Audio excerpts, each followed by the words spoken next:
Well, greetings, Cap fans. Welcome to episode 185 of the Captain America Comic Book Fans podcast. Gotta say, this is gonna be a real fun episode. I look forward to this one, and I know Bob does not. But we do have one of our, he's the best gosh darn co-host out there, so I can't take that away from him. And this is the part where I'm going to say a new beginning to you, Bob, but I'm going to steal something from a previous beginning because it just made sense. Oh, Bob, is this the real life? Is this just fantasy? Oh, I thought you were going to keep going. I could be caught in a landslide, but Yeah. no, no, no. No escape from reality, my friend. Exactly. Yeah. What's that from, Bob? Yeah, a little queen, right? A little queen. Yeah, that's right, Little Yeah. Queen. Yeah, Bohemian Rhapsody. Now we Yeah. did do that before, and I know we we really butchered that Yeah, we really song did. during the I post thought there credits was, in one fact, I time. thought we had gotten a letter, a cease and desist letter on that one. Well, that's why I only did the first line, Bob. But anyway, why I picked that line, Bob? Well, tonight is the night, Rick. It's the night you have been waiting for all year long. Well, Well, not all year, but at least since August. at least since August, right? Yeah. Yes, Yeah. So yes. we are going to be doing a version of a fantasy draft. It's the Captain America fantasy draft.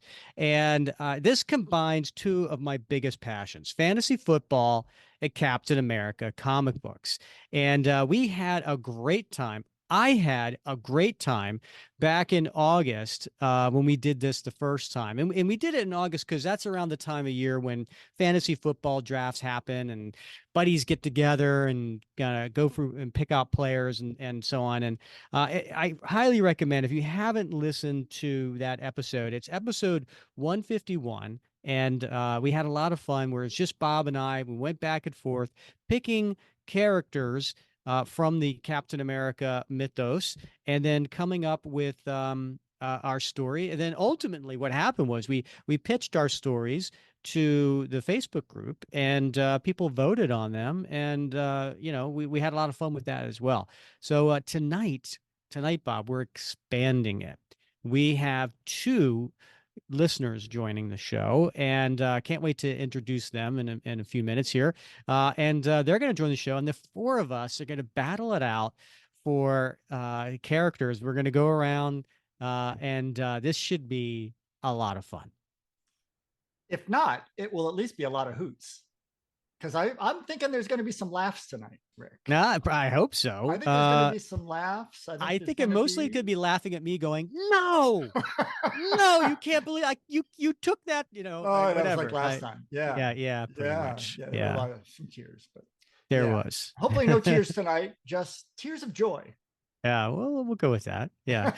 How you been doing, Bob? What's your week been looking like? All right. It's been a busy week, my friend. As always, I know you have busy weeks too.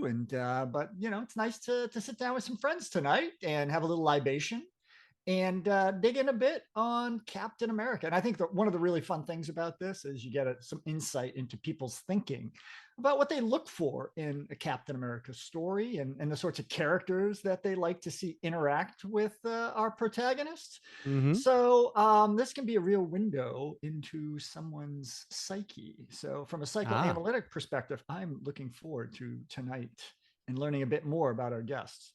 I think that sounds great. I will say, Bob, I know you like a redemption arc. Oh, I do. Is that gonna be anything to do with your story tonight? There it might.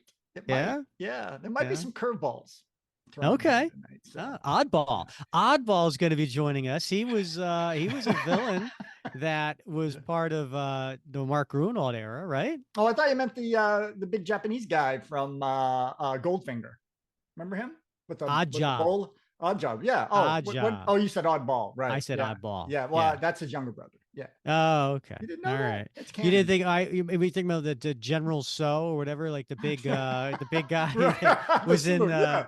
remember what did we do? It was the Mark Gruenwald, Rick Levins, Hmm. uh and had Cap went to an island and he was pretending to be Crossbones. Yeah, it's like blood sport, right? There's a Yeah, little blood yeah, sport yeah, action yeah, going yeah. on. We had Yeah. that big General Zoe thing guy there. Yeah. All right. Good times. Um, Speaking of all that, it's cutting down to the final four in our cap madness. Now, when we're recording this, we're actually just kicking off round two. But for listeners right now, it is down to the final four.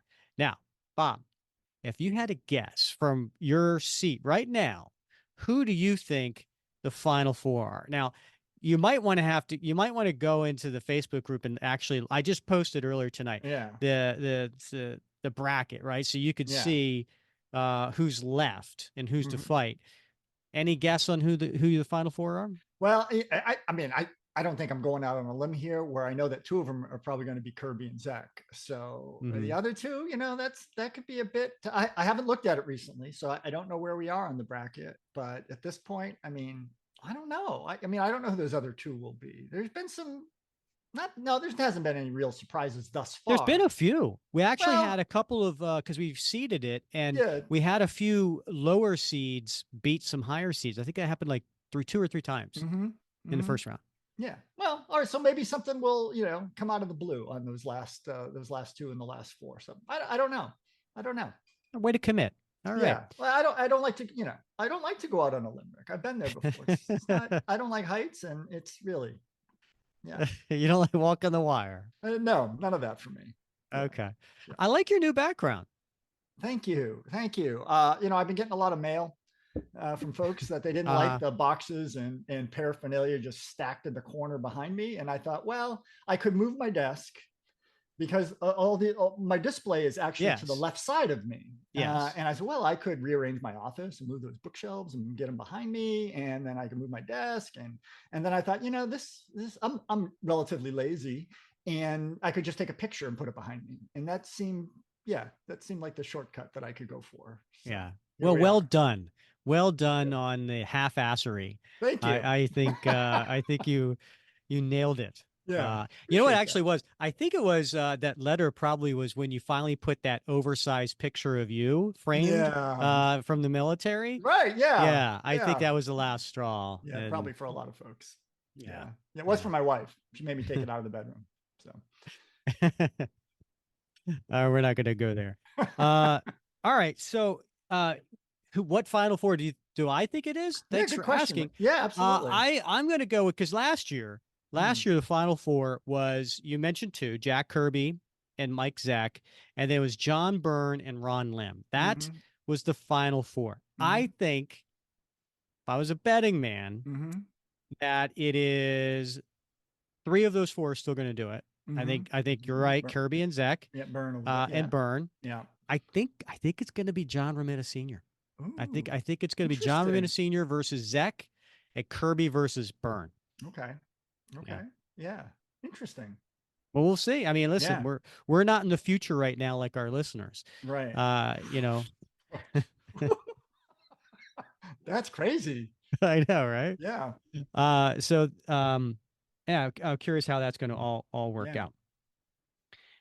All right. And now this draft. Um, we are doing it now because the NFL draft is actually this week. If you're listening on the day this comes out, and I know you're really excited about that, Bob. Who do you think's going to go in the first round? Um,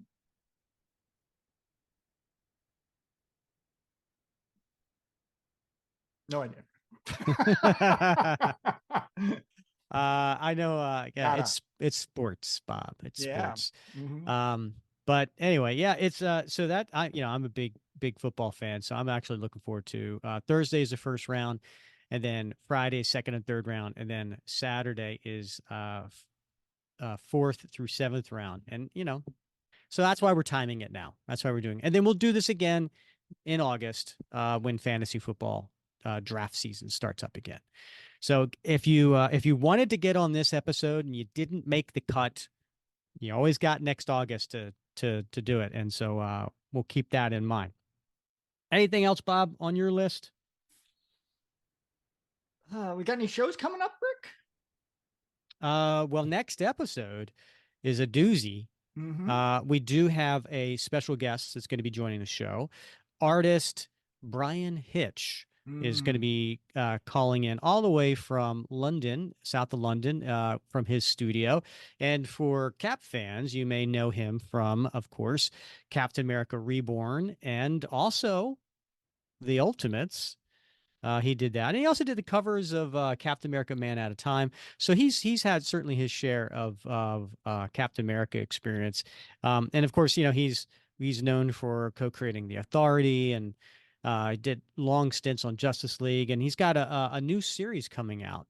So we're going to talk to him about that as well. But really looking forward to talking with Brian. I'm I'm very lucky. I did buy a couple of pages of his art from the Captain America Reborn series. I'm waiting to get it in the mail this week. So I'm excited to talk to him. Yeah, I think that'll be a great conversation. And I've read a bunch of interviews with him, and he seems like a really interesting guy with some interesting insights into comics, but also some great ideas for series that he wants to work on. So I think it'll definitely be interesting. Yep. All right, Bob. Should we let our guests out of the green room? What do you think? Yeah, I think that's probably a good idea. All right, so we have two guests today. Both of these are longtime patrons of the show. We're going to start with the number one patron. That'd be Grant Ball. And I say number one because he was the very first person to become a patron of the show. And all the way back almost to the day, Bob, 3 years ago. And so he was the very first patron of the show, very much to the chagrin of James Foley. James is upset that Grant beat him by 9 days. Sorry, James. We love you. Don't get me wrong.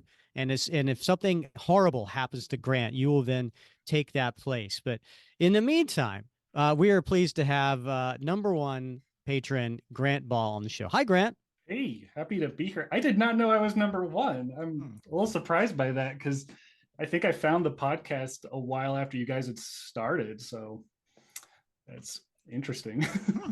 Well, we did. We had the show. I think about 5 months at that point, but we didn't kick off uh the whole giveaway with the coin, the Captain America What Would Cap Do challenge coin, and start the whole patronage thing. So yeah, you were the first one to jump on board. Do you happen to have those coins handy? Yep, I got them both. I knew I couldn't come record without having both of them, so made sure to set them here on my desk before we started.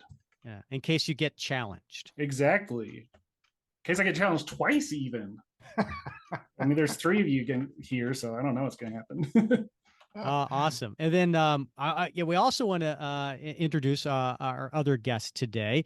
This is going to be Mark Domeyer. Now, Mark has been a patron of the show, I think about a year now. Yep. And Mark is also he's called in many times to ask questions to our guests. So you probably recognize his voice. But Mark, welcome to the show. Thanks. I'm excited to be here. I love fantasy football. I love Captain America. Let's get it on. Very I nice. love Now, it. you're being challenged, Mark. Do you have your coin? Yes.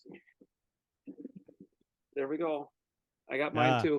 oh, Yep. and it's still in its little safe Nice. It's a wrapper. Well, yeah, Ah. near mint condition. So, You're like Bob. Bob doesn't take it out of the package either. Yeah. yeah, well, Yeah.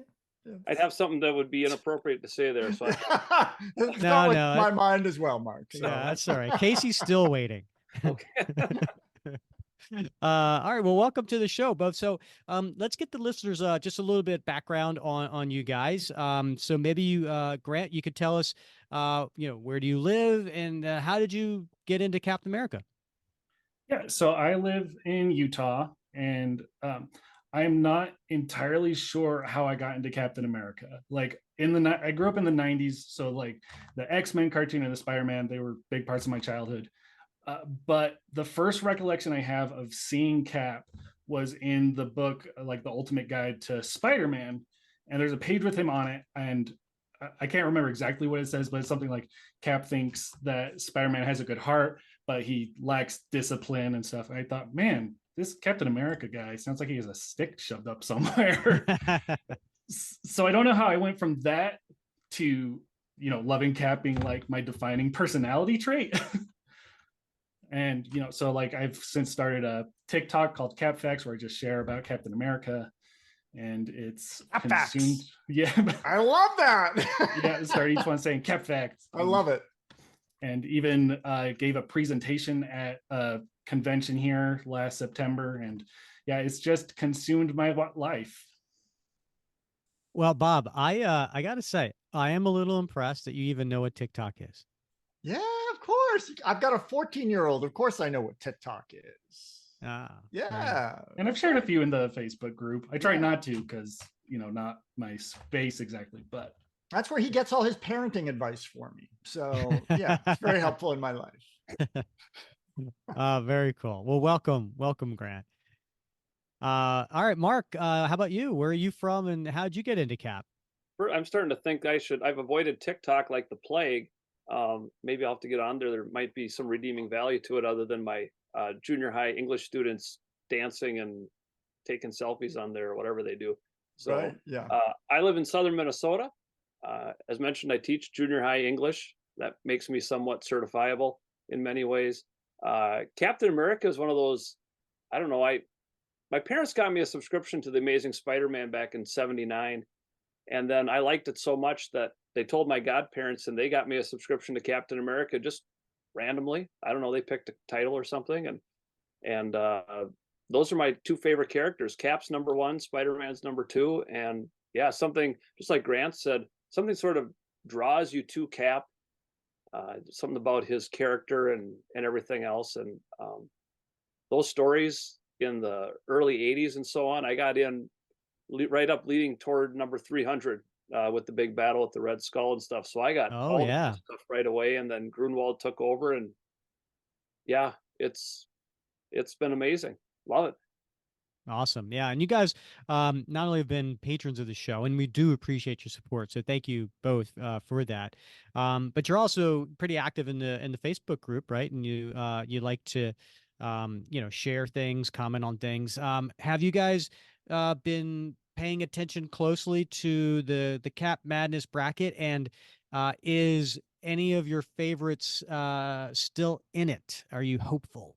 like I think I was most active that first day because I really wanted to give Carmen a fighting chance. Yeah. I think anyone who went against Kirby first round was in for a fight. So Yeah. I was really pushing for her, but it wasn't to be. But I mean, Jack's also, he's he won last year for a reason. Like he's not only did he really help create Captain America, but his art is hard to beat.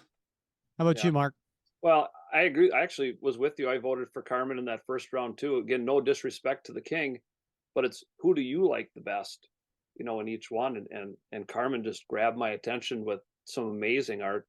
I think all but one in the first round I picked. Oh no, wait, with Carmen too. Two of them I picked incorrectly or that didn't advance.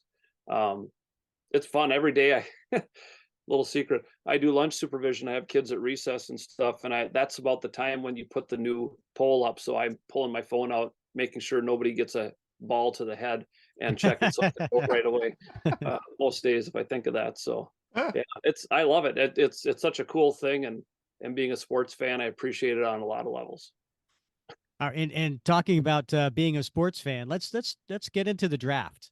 So for those who aren't familiar with the rules, the way we're going to be doing this is unlike, say, fantasy football, where you're drafting players to be on your fantasy team, we're going to be drafting characters to be in our story. And all of us have Captain America in the story. So the question is, who's going to be the supporting characters?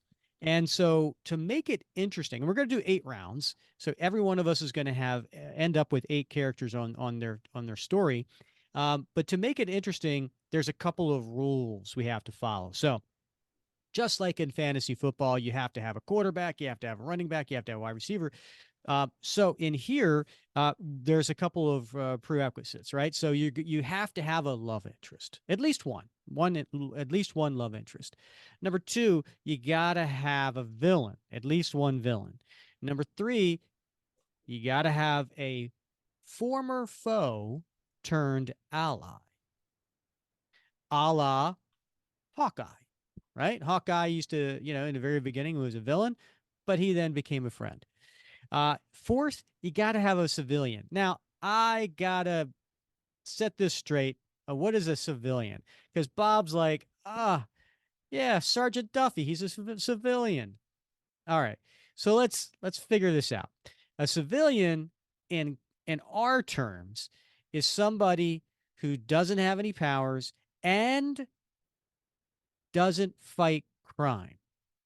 Okay? So, not only can it not be a superhero, but it can't be somebody like on Shield, right? So, these are all heroes that fight crime in one way or another. So, therefore, they would not be considered a civilian. Other than that, fair game. All right. Any questions so far on those 4 categories that we have to represent? I'm good. I'm set.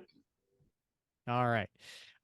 So one other thing we have to do, this makes it even more interesting, is that Captain America has been around for 9 decades. You got to represent at least 5. Okay. So what does that mean? It means whenever the character was introduced in the comics, and it doesn't have to be a Captain America comic. If they were just introduced in the comics, then that is the year that they represent. Doesn't mean that the year that this take place. And I'll use Winter Soldier as an example, right? If you want to use Winter Soldier, that's great.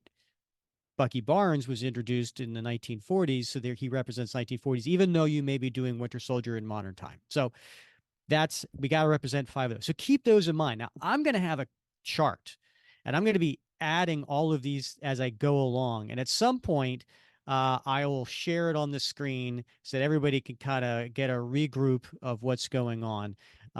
And so we know who's got who, and whether or not, as we get closer to the end, whether or not, like, oh no, I only am representing 3 of the decades, or I don't have a love interest or something like that. Now, we each get a minute to make our pick, and then we each get up to a minute to explain our pick afterwards. And you can get as much detail as you want during that minute, or you can keep it very vague because you don't want to, tip your hat on your story. And then what's going to happen is at the end, we're going to, once we have our full slate of characters, we're going to explain our story. And then we will put it up for a vote on the Facebook page, and people can vote for which story they want to read the most. All right, we ready? Let's do it. Let's do it. All right. So I'm going to start. We got to figure out our draft order, right? So, and we're going to be doing this in a snake order. So for those who are not familiar with that, what does that mean? So there's 4 of us. And so we're going to have in round number 1, somebody gets number 1, another person number 2, and so on, right? Then whoever was number 1, or whoever was number 4, it snakes around. They go first in the second round, right? So number 4 then goes number 5. Number 3 then goes number 6. Number 2, it goes 7 and 1 and 8. All right. And then we loop around again. So whoever has, all right. So that's how we're going to do it. So that way no one has a big advantage in this. I've got everybody's name. I'm going to put them in my Captain America hat. Right. Now I'm going to put this in here. I got 4 names in here. This is really scientific. All right. This person goes first. Hey, Bob, you're in charge of sound effects. You want to give a drum roll? Wait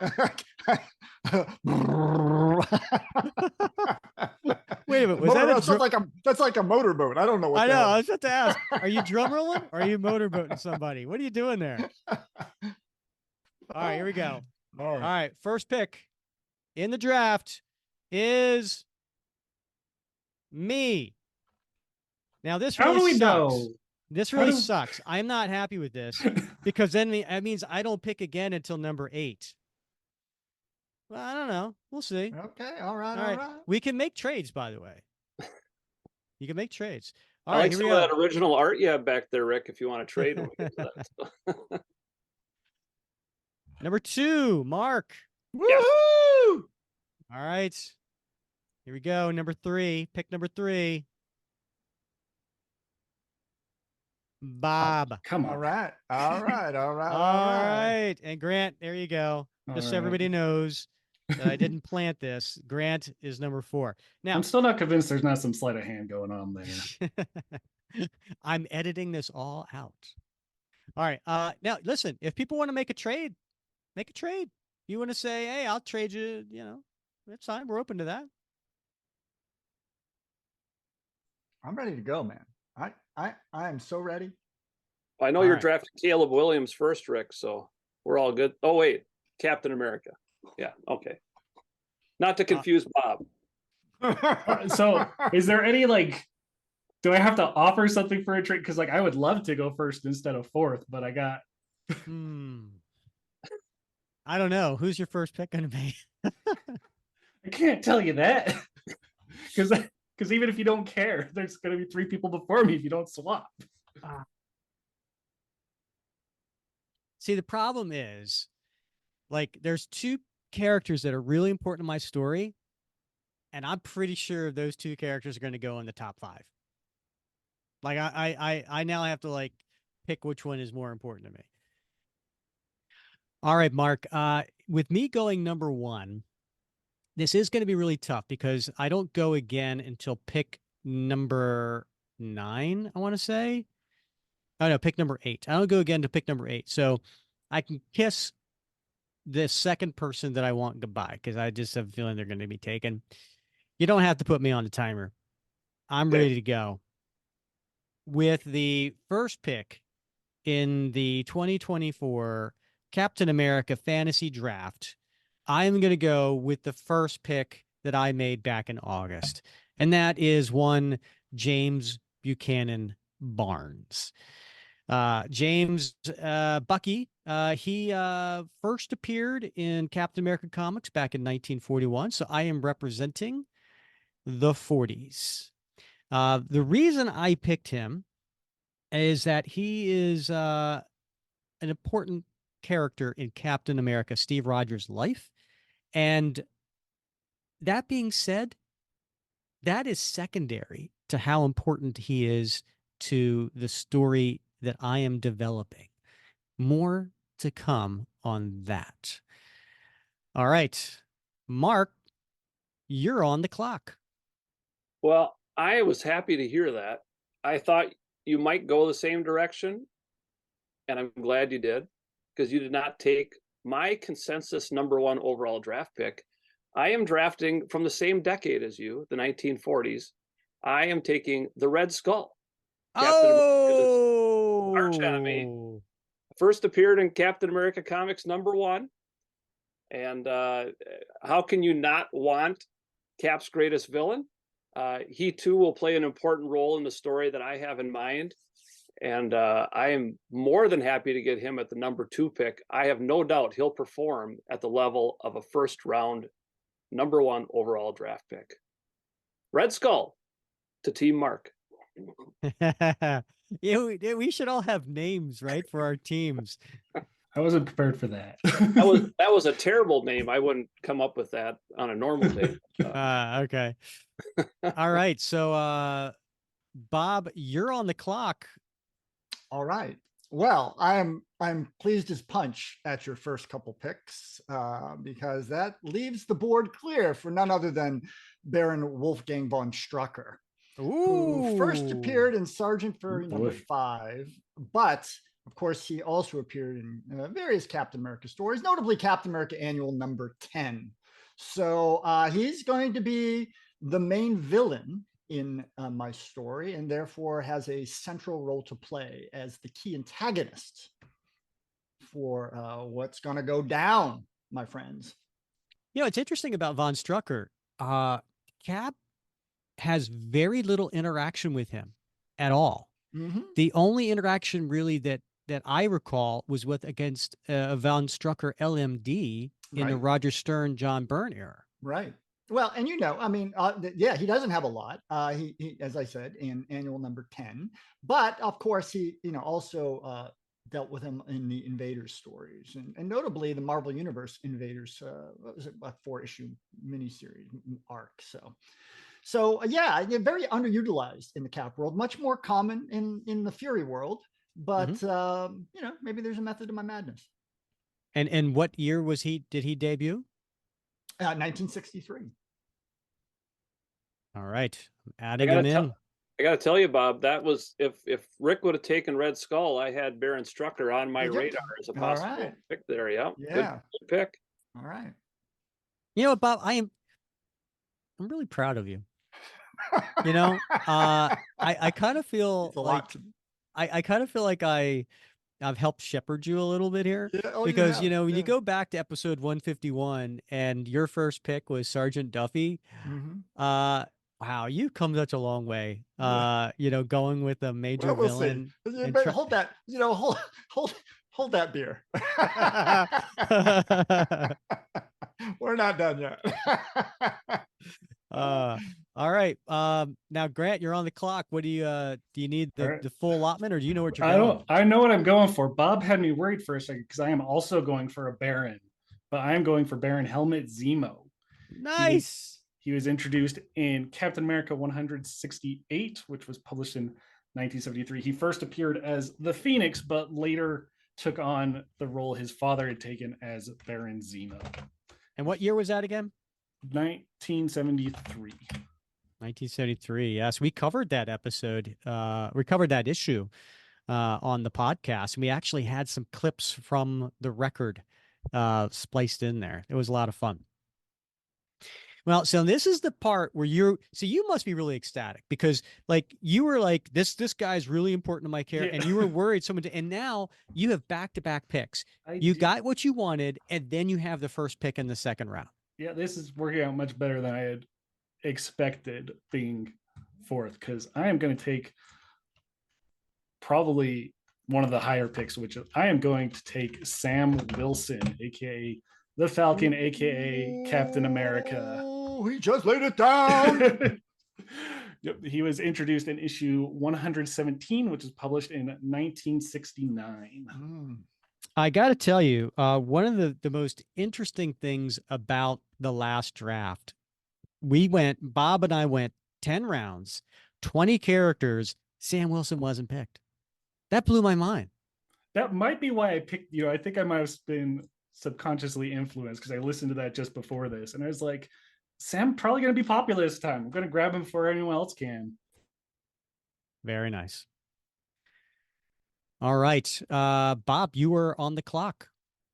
Oh my goodness. Where to go? Where to go? All right. I'm going to go with the Black Panther, King T'Chaka. What? Yes. So first appeared in Fantastic Four number 53, May 1966. But of course, as you know, Rick, because we covered Captain America Flags of Our Fathers, he was featured prominently in that, what was it, a 5-issue miniseries? 4. Was it 4? Yeah. So again, not necessarily entirely central to the story, but definitely plays an important role in it. Okay. All right. Very nice. Mark, you are now on the clock. Bob, did you say T'Chaka? So T'Challa is still out there? Okay. I have no problem with wait that. a minute. It was T'Chaka, it was the father, not T'Challa? That is correct. Okay. Oh. How the turns have tabled. Got my second pick. Just like in fantasy football, I rather like to get 2 running backs right away because they're hard to find. I'm going to get another villain right away who's going to be essential to my story. I am drafting the Hate Monger. Whoa! Oh, yes. Yes. Yeah. He first appeared in Fantastic Four number 21 in 1963. The clone of Adolf Hitler, created by Arnim Zola, and all kinds of iterations of the Hate Monger. But he and the Red Skull are teaming up for something rather devious that you have no idea is even going on as we speak. Wow. The Hate Monger has joined my team. Excellent. I so wrestled with the Hate Monger. Mark. So I'm glad that you picked him because interesting and intriguing character. Yep, he might be even more important. I think I could have gotten away with him without the Red Skull. We'll see. We'll see how it all sorts out by the time we're done. So it's my turn. I'm on the clock. This is the last pick of round 2. We're flying by here, guys. Really, this is going pretty fast. I'm really surprised. I am shocked that this character is still available because everybody has to have a love interest. And this one seems to be a fan favorite and may have really won me last time because people were like, well, if Diamondback is in your story, I got to go with Diamondback. And so, believe it or not, Diamondback is not only popular, she's really important to this story. So I am going to go with Rachel Eistein, Diamondback, as pick number 8, the last pick of round 2. And she represents, because she came out in Captain America 310. I should get my readers. 1985. So I think this is the first. What? I'm sorry. Did you call her Rachel Leinstein? No, I think I said Leistein. Isn't it Leighton? I always Maybe. say, I say Leighton. Yeah, I thought it was Leighton too. I thought I was just looking All it right, up Listen, now. I'm not the expert here, so It looks Yeah. like Leighton, L-E-I-G-T-O-N. Oh, okay. I was just checking. all right. So this is the first character from the 80s that's being represented here. So how about that? Is she going to be wearing her regular costume, Rick, or that nighttime stealth? one? The stealth The- one with with the the overcoat. trench coat. Yeah. You could also do Uh, that. There was like a yellow and brown one I think she had in one of the later series. I don't know. Huh. No. That one's We a got to stealth go with one. the pink one. Yeah, We got to pink, go with the pink one. Yeah. All right. This next one is going to surprise y'all. This one is, I learned my lesson last time, and this one Bob sniped me on, and I don't think it's going to happen again. But this character is pretty pivotal to the story. Ram? Kathy Webster, aka Free Spirit. Okay. Now, Free Spirit, she represents 1994 because she debuted in Captain America 431. And I was really upset that you took Free Spirit from me last time, Bob. So I was like, I can't let that happen again. I'm taking Free Spirit.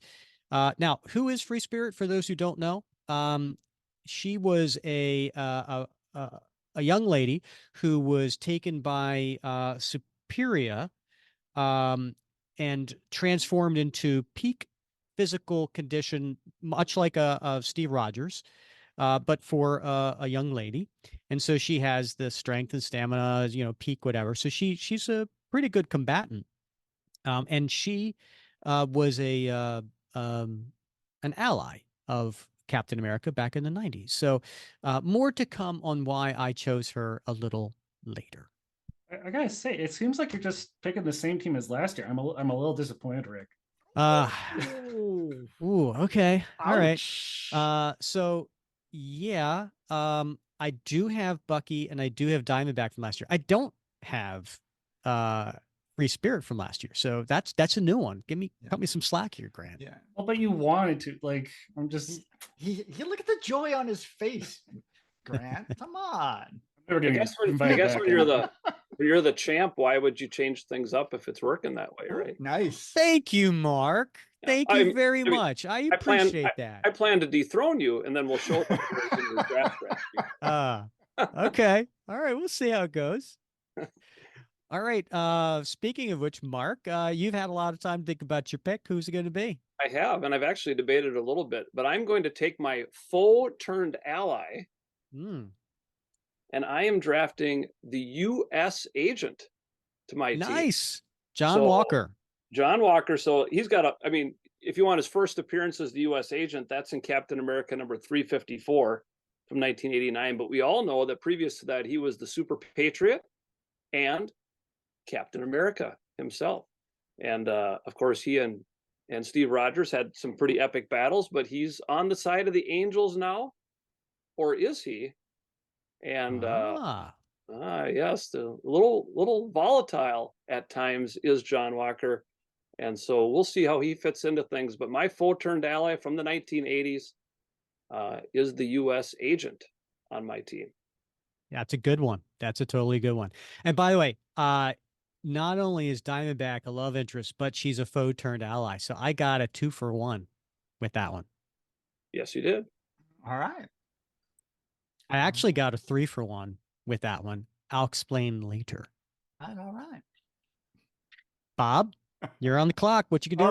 All right. I'm super excited because I'm going with none other than Julia Koenig, aka Warrior Woman, who, of course, as a villain. Yeah, she's working with Strucker. So she is.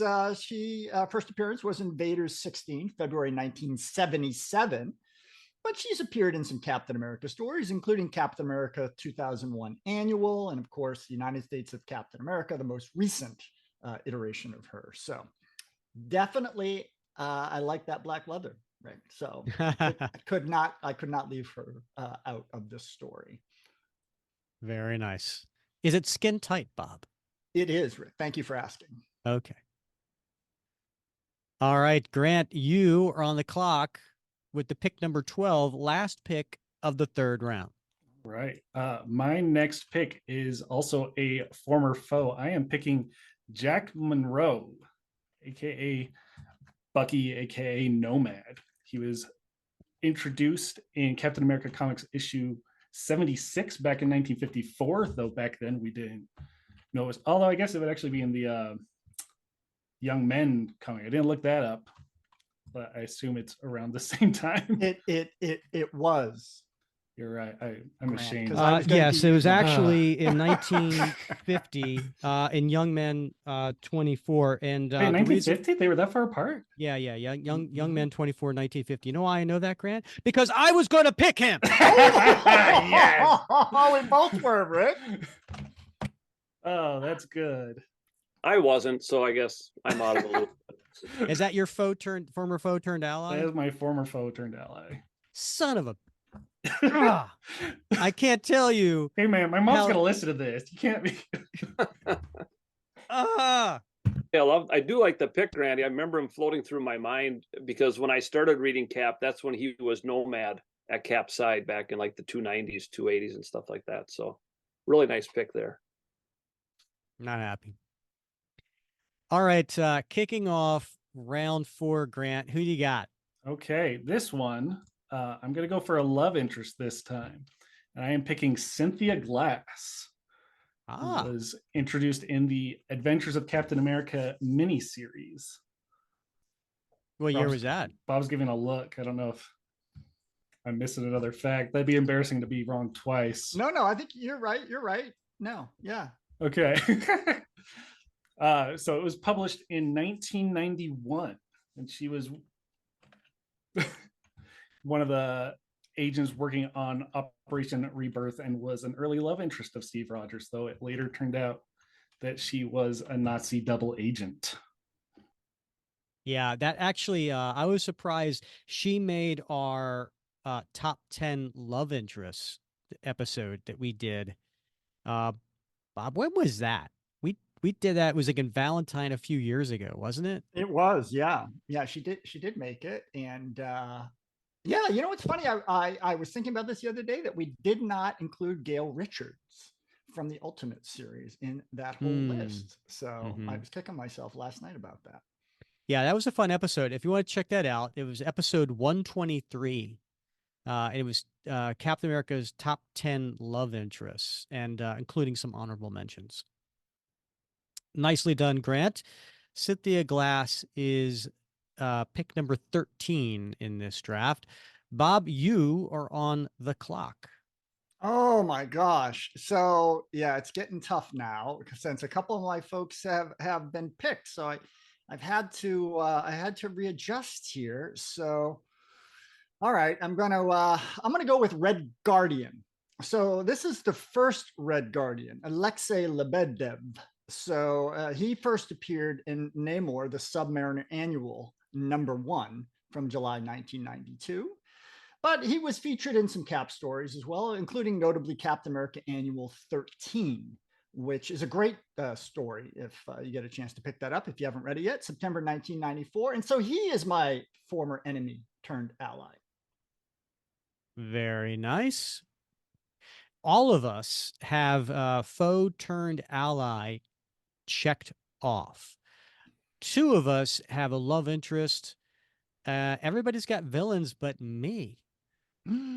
Or did one of my characters that I've already picked, were they a villain in my story? I don't know.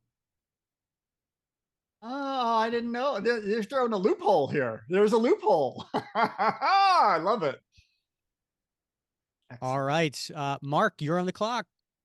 Well, since you mentioned love interest, a little bit like fantasy drafts, when the first couple of good tight ends go off the board, no pun intended, it's time to get my own tight end or love interest. I am going to take from Captain America number 15 in volume 3, 1999, Connie Ferrari. Ah, nice. Excellent. Yes, she was a lawyer that Cap got involved with. He's got a thing for lawyers, as we know, because Bernie Rosenthal also became a lawyer. Got a little jealous with the whole Sharon Carter thing and everything. Steve struggled a little bit too because she was representing villains, that he had put away and everything. So there's a little tweak and a twist here with this love interest, and however she feels about our good friend Steve Rogers will remain to be seen, but she is a love interest that will play an extremely important role in my story. I did have her on my list. She was one of the love interests I was considering. So yeah, I figured I better grab one now. Again, I should watch my language, but I better find a good love interest for Cap. I'm happily married. Okay. All right, excellent. And so now I am on the clock with the last pick of round 4. Um, with Grant stealing Jack Monroe from me, I'm not messing around. I gotta stop with this. No one will pick this character. I just need to grab them now because they're important to my story. You ready for this, guys? I am going to go with Jack Harrison, aka Damn Jack it. Flag. that was on my list too. Bob, was that just a facetious? Yes, it was. Okay. All right. Yeah. I So am Jack. too. I'm glad because these 90s characters kind of run out pretty quickly of people you can include from the 1990s. So that decade is tough. Indeed, and yeah, I'm just racking them up here. So Jack Flag was introduced in Captain America 434, which was in 1994. I think I'm going to go ahead and this is halftime, people. I'm going to go ahead and show what we've got on the screen so everybody can kind of recalibrate, if you will. All right. So here's my handy dandy little sheet here. So you can see here what our picks have been so far in the first 4 rounds, and then who each one of us has picked. So everybody's got a love interest but Bob. And there's some good ones still out there, right? There's Sharon Carter. There's Bernie Rosenthal. I got a feeling Bob's going to go with Betty Ross. But you never know. He has a thing for Golden Girl. No comment, Rick. Okay. Everybody's got a villain but me. Although, like I said, you never know. And then we all have a foe turned ally. We've got other allies here in the wings. So let's look at the decades represented. I have here, I've got 3 of the 5 decades I need to go. I got 80s, I got 40s, and I got the 90s. Bob, you've got the 60s, 70s, and 90s. Grant, you're doing pretty good. You got 4 decades represented here: 50s, 60s, 70s, and 90s. And then Mark, you're doing pretty good. You got 40s, 60s, 80s, and 90s. So Bob and I, we still have to represent 2 more decades in the next 4 rounds. So this is the halftime update. I've got a bit of pedantics to pick though with some of this. Did I misspell something? I probably No, did. I'm just gonna start an argument. So you've got Red Skull listed as 1940. However, I'm just wondering because that Red Skull in the 40s was George Maxson, and it wasn't until the 60s that Johann Schmidt was introduced. I'm going to have to beg to differ with you because, as you know, he was identified as Johann Schmidt in the 60s, but they were speaking of the actual World War II. So, it's just like, is the Cap of the 50s or the late 40s Jeff Mace and William Burnside, or is it Steve Rogers?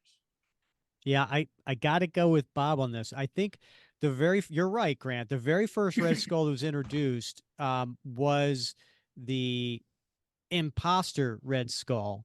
And then I think it was, I don't know, somewhere between Captain America Comics 4 and 6. That Red Skull from that point on was supposed to have been Johann Schmidt. Yeah, he was killed. Maxson was killed. But then he came back, like it shows a flashback of when he died, and it shows him getting up. So I was just wondering because it's technically a retcon that those middle ones were Johann. So I don't know. I just want to cause an argument here. Yeah, I was actually thinking about but this. in that case, your Jack Monroe would not be 1950. He would be. You got a point there. 60, yeah. 1970, right? So all right. I was thinking about that because I haven't read the last Thunderbolts yet, but the whole Red Skull thing and the Thunderbolts now too is there's a lot of different. It's kind of like the Joker in DC Comics. There's a lot of them running around out there. So, yeah, that's a great point. I haven't read the last issue of Thunderbolts yet. I read the first 3 and really, really enjoying it. I'm just curious. What are you guys reading nowadays? Mark, what else is on your pull list? Or what are the highlights of your pull list? Well, outside of Cap and Thunderbolts, I'm enjoying the new Avengers much more than I did the last run. I mean, I love Avengers. I buy it almost regardless of how good it is or not. I really like that. I like this run of Fantastic Four. It's really interesting, and there's the occasional just one-off issue. Not everything has to be a big 6-issue storyline. There's some plot threads going through there. That's good. In DC, the Flash is my favorite DC character. And it's a really unique and different take on the Flash right now too. So that's enjoyable. I also have picked up the new Thundercats for those of us. Yes, Thundercats. That's been really good, really interesting from Dynamite. And I'm also a big Valiant Comics fan. I own like every Valiant comic ever published, and so I love that stuff. Exo, Man of War, and back in the day, Magnus and Solar and all those too. So. I remember those back in the day. That was back when I had my first comic book store. Yeah. Yeah. I used to sell all of those. They were hot at the time. Yes. How about you, Grant? What's on the highlights of your pull list right now? So my main, obviously, Cap. And then beyond that, I'm getting the Ms. Marvel series. I've really enjoyed her stuff, and also that's what got my wife reading comics. So that holds a special place in my heart. And then the other one I really like is the Darth Vader series. And I've been reading that. Yeah. I've been reading that in Star Wars. I've just found it funny that my favorite series are Cap and Darth Vader, which seem like they're very different ends of the moral spectrum. Did you ever see I don't remember the artist. It was a famous artist that back in the late 70s did a sketch of Captain America versus Darth Vader. Did you ever see that? I don't think so. Oh, it's really cool because he's Darth Vader with his lightsaber and Cap with his shield. And I can't remember who the artist was, but it was a sketch in somebody's sketchbook. And I remember seeing it for sale a few years ago. And I think I posted it in the Facebook group on Star Wars Day, like May 4th or something like that, a few years ago. But yeah, if you're a Cap and a Darth Vader fan, that would be a cool sketch to have, right? That would be. I'll have to see if I can find that. All right, let's get back to it. Well, no, hold on. What are you guys reading? I'm not reading a lot. In preparation for the podcast, Rick gives me a reading list. So I'm prepared. Wait, I thought you didn't do prep. That's the magic of podcast, Grants. Of course, well, our whole staff is geared toward preparing us for those shows. Do you think that just happens? Do you think it just like goes off without a hitch, like smooth as silk, like it appears? No, friend, that's the magic of like the production. So yes, there's a lot of prep. So of course, Rick gives me a reading list. I read through. It's like grad school where they give you. It's like grad school, Grant, where the teacher assigns 80, 90, 100 pages, for the next day's class. And the saying is, and I remember I went to grad school with my wife, and my wife said, "Oh my God, we got to read all this 80 pages on Chinese foreign policy." And I would say, "Hun, it's only a lot of reading if you do it."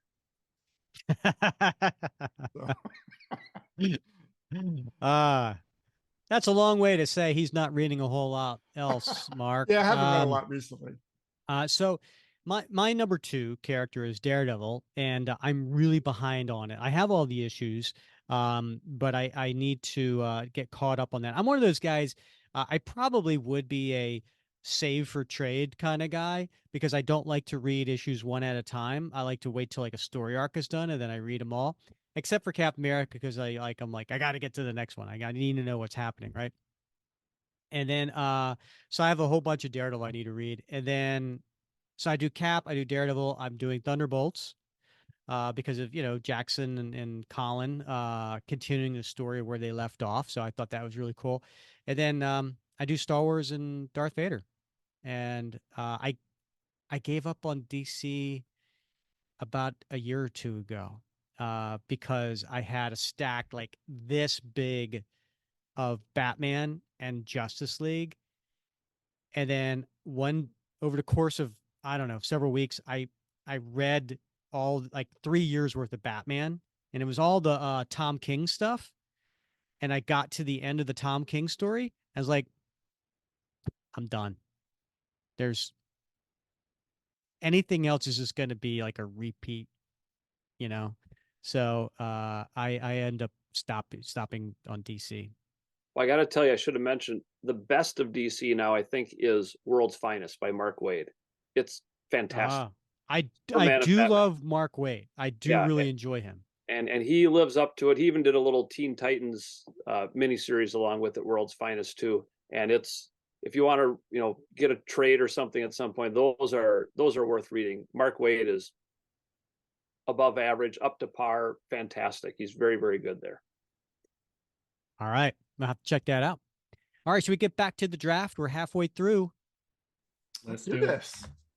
All right, I start first. I'm on the clock, and as I showed before, right, I don't have a villain, I don't have a civilian, but that's okay because that's not what this story is about. I am going to go ahead with the first pick in the 5th round. I'm going to go ahead and take. Are you ready for this? Rick Jones. I did not see that one coming. Yeah, Rick Jones, which debuted in The Incredible Hulk #1 in 1962. So he, as you may know, had a small stint as Bucky Barnes, right, during the Jim Steranko issues. And he is another pivotal character in this. So I am putting down Rick Jones representing the 60s. I now have 4 decades represented. Nice. Mark, you're on the clock. Yeah. I'm going to finish off my decades. I'm going to take my 5th different decade here from the 20s, which is weird to say. I thought of that the other day. It's the 20s, right? From the most recent run of Captain America by JMS, I'm taking my civilian. and I'm going to mispronounce his name. Sung Kim. Oh, that's very Oh, good. He's and I when I started crafting my story a little bit, I thought I need him in my story. Again, he fulfills a lot. He'll be an important person in my story, but he fulfills the civilian. He gets a tough decade because it's the most recent decade. He is going to be a big part of my story because he's coming back from Seattle, folks. He's on his way back to New York City. Very cool. All right. Nicely done. mm. Okay, Bob, you are on the clock. Easy peasy, my friend. None other than my second favorite character, Nick Fury. First Nice. appearance, Sergeant Fury #1, March 1963. And of course, long time character in Captain America comics as well. So there's something special about the story that I'm trying to craft here, and it's told from the voice of Nick Fury. So he definitely plays. He's not in the story, but he plays the role of the narrator of the story. So it's important to have him. Awesome. All I right. I like gotta tell you, Bob, I was thinking about taking him because I figured you would just to take him off your board. But I'm nothing if not a kind and benevolent deity. So Much appreciated. Grant, you're on the clock. What are you gonna do? All right, I am going to go for a Mr. Joseph Rogers, Oh the my father of Steve goodness. Rogers. What? Oh Yep. my Yeah. gosh. And so, first appearance of this one is a little hard. Like, he was mentioned in issue 255, but doesn't actually show up. And the first one I could find of him appearing was in issue 282, which was published in 1983. But even that, it was like I think it was a hallucination on Steve's part. Mhm. So I don't know when he might have, like, his first actual appearance might have been clear out in volume 7, but I'm going to go with 1983 for his first appearance. Did he smell like applesauce? He did. That is the issue where Yeah. he smells like. Wait, actually, I bourbon. think that was in Mythos where he smells like applesauce. I'm getting confused now. Yeah. I don't know, Bob. You know, which one does he smell like applesauce? I do think it was in Mythos. Yeah, I think it was Yeah. in Mythos. Yeah. Pork chops and applesauce. And bourbon. Yeah. It's in Mythos where it's mentioned that he was part of the Blue Spaders Yeah. during World War One and was injured in the push of Soissons. I think that's how it's pronounced. All right. Well, Wow. are we putting this down as your civilian? I'm assuming. Yes, that is my civilian. And I'm going to count him as 80s, even if, my own pedantry from earlier may have disqualified that.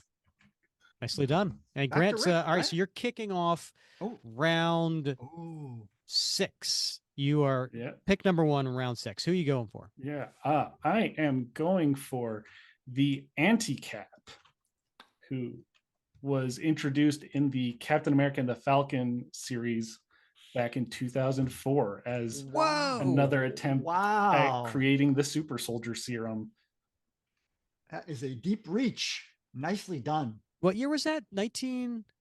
2004 is 2004. That was Bart Sears, right? I believe so. Yeah. Yeah, it was Yeah. Christopher Priest and Bart Sears. Yeah.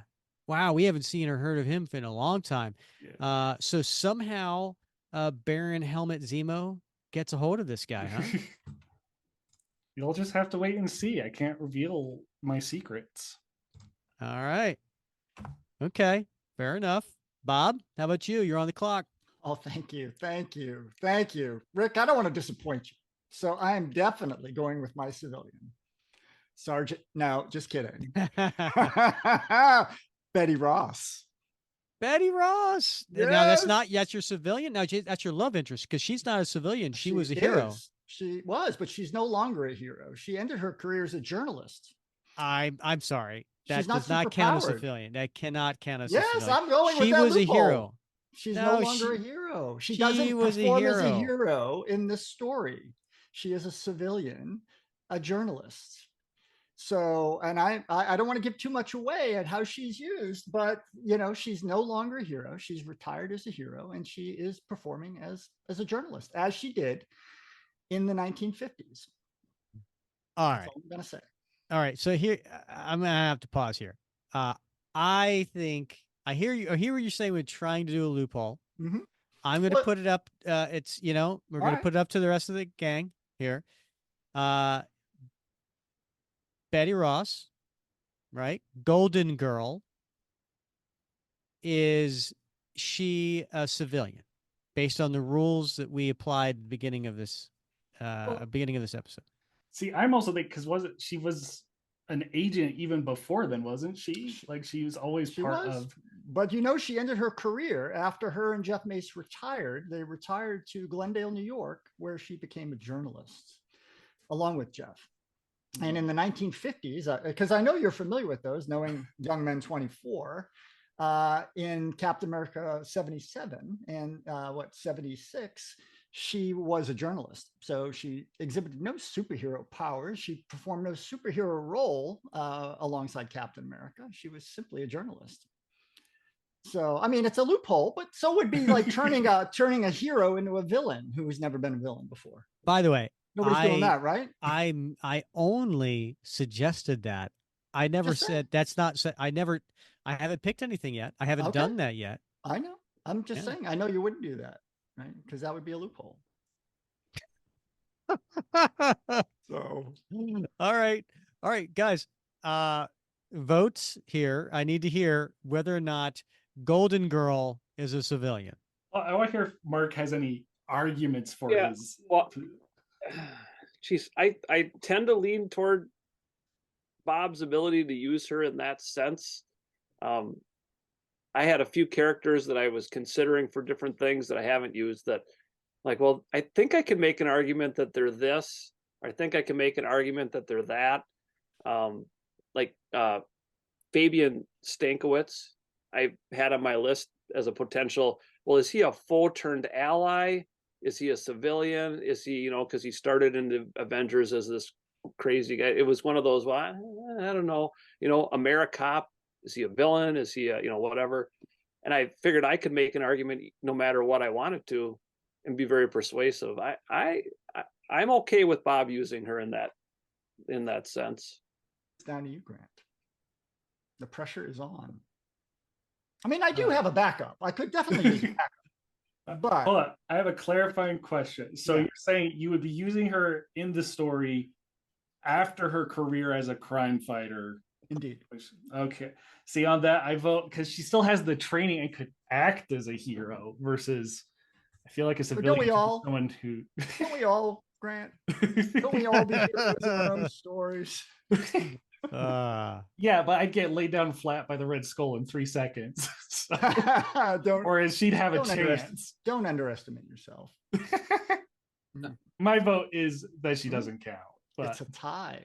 You know what? I'll tell you what. No, Bob. Listen, it had to be like not unanimous, but it had to be like three out of the four majority. Had to, it had what's the majority. Thank you. That's the word I was looking for. So it's okay, Bob. We'll give it to you. It's cool. That's all right. I mean, I can definitely use my backup. It's all right, Bob. We'll leave it up to the. You know what? We're gonna let you have it. And then that way, if you win, there's an asterisk. All right, because otherwise I could demand a recount later. Otherwise, it would have been Sergeant Duffy. So, as the civilian or love interest? As the civilian. You'll be the Roger Maris of the Cap Fantasy Draft. Right. You can look that name up later, Bob. But I think that name rings a bell. Okay. All right. Yeah. All right. And Betty Ross was 1941. Indeed. Captain America Comics #1. All right, Bob. So you now represent 1, 2, 3, 4, 5. I think we have 40s, 60s, 70s, 90s. All right. So Bob, you have to make sure you only have 2 picks left. You're going to have to represent at least one other decade. Yes. I want to leave this one to the end. All right. So, yeah. Mark, you are on the clock. All right, I gotta. Well, things are going well. I'm going to take another character from the 20s, from 2021, in fact, the United States of Captain America, because I need an ally. I don't have any allies yet. You really don't. Captain America of the Railways, Aaron Fisher, is joining my That's team. a good Whoa. choice. He protects the destitute and the homeless. He travels the railways. He tries to help those who need help, and even has a few powers along the way that he's gained. If you read the Marvel Unlimited special comics they have on there, he has gained some powers as well, and he's really, really important to kind of fill out my cast here with what I have in mind. So Aaron Fisher, the Captain America of the Railways, come on board. This train is a rolling right now. Ooh, all right.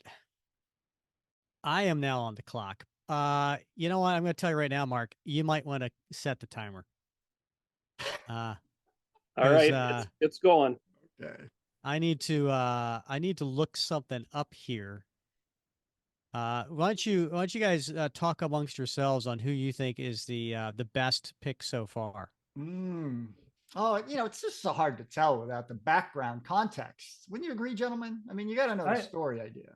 I mean, I do agree with that. I gotta say though, I do like the pick of Aaron Fisher. I think he's a great character, and yeah, honestly, the 20s are just a hard decade to pick from. I was trying to think of people and ended up going different directions. So I gotta give my vote to that one for both a good character and a difficult decade.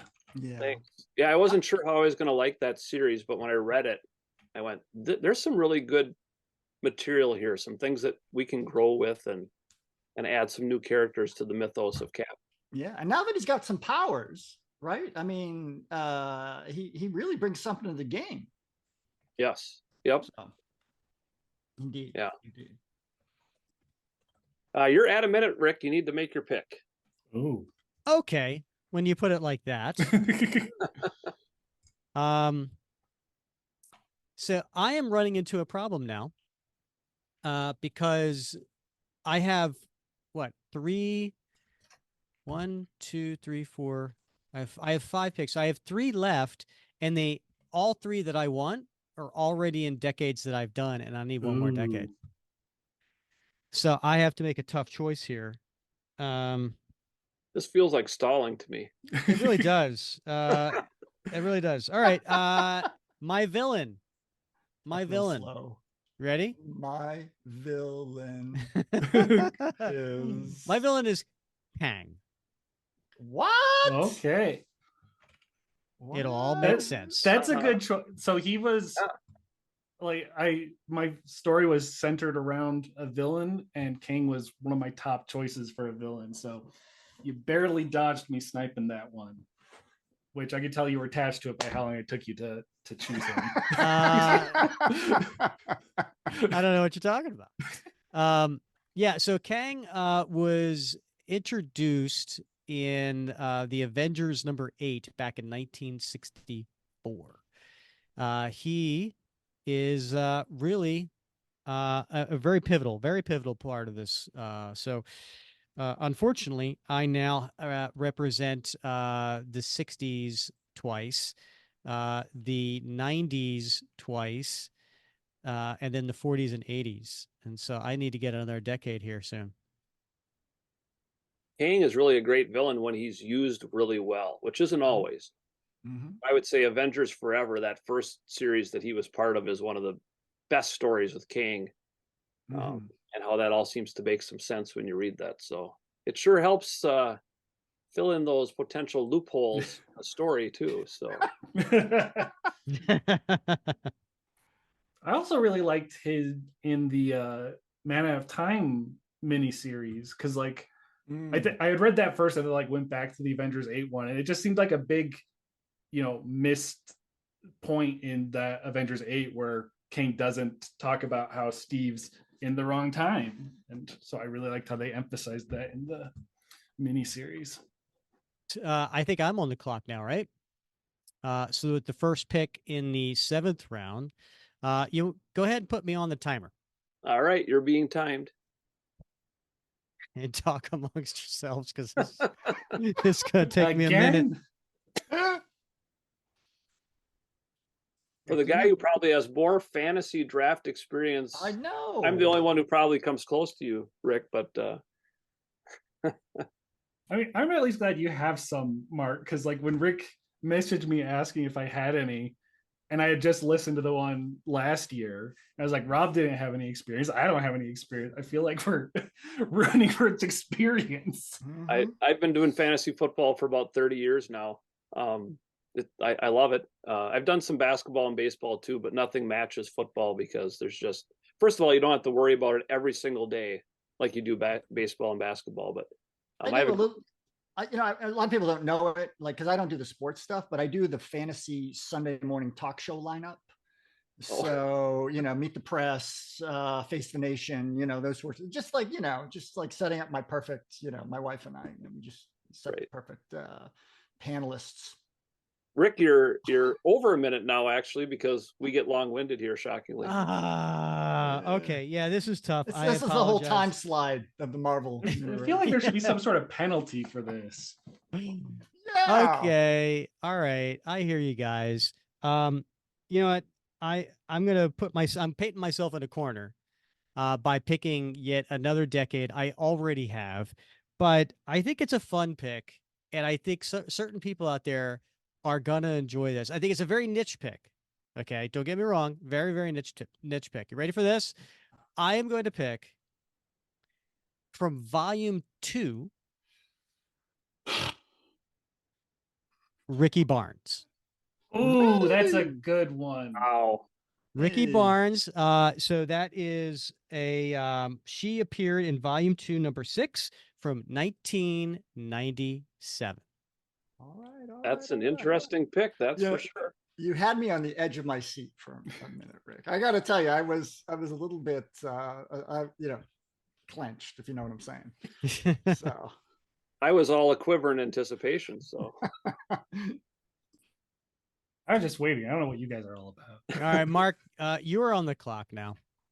Well, I've been waiting for this one. This one's going to blow you away a little bit. I am choosing another ally from April 1964. Ring a bell, Rick? Thank God. April 1964. This would be Rick Verbanis's second favorite comic book character, Daredevil, the man without fear. What? Coming to my team. Nice. Daredevil, of course. All right, I'm already voting for Mark's story. I figured I'd get Rick's vote, and that would at least give me one. Of course, he appeared in Daredevil number 1, and he's really important to my story because I need another street-level hero to help Cap out. And his civilian identity, not the current one, and I won't give away too much because I know Rick is a little bit behind on his Daredevil reading, but his civilian identity throughout is really important to my story as well. So Daredevil is going to join Cap's fight in my story as another ally. All right, I can't wait to hear how this story is going to work itself out at the end of this episode. All this is coming together, guys. I can't wait to hear every one of your stories and see how it doesn't really compare to mine. Rick, we already know yours. It's the same as last year. I thought. No way. No, it has Kang in it. Yeah, King and Ricky Barnes. That's what King is doing. He's just replaying the story from last. Fair enough. All right. I'll cop to that. Bob, you're on the clock. All right, gentlemen. I have been on pins and needles, hoping against hope that nobody would pull this character out of the ether and undercut me. But here it is. Are you ready? Isaiah Bradley.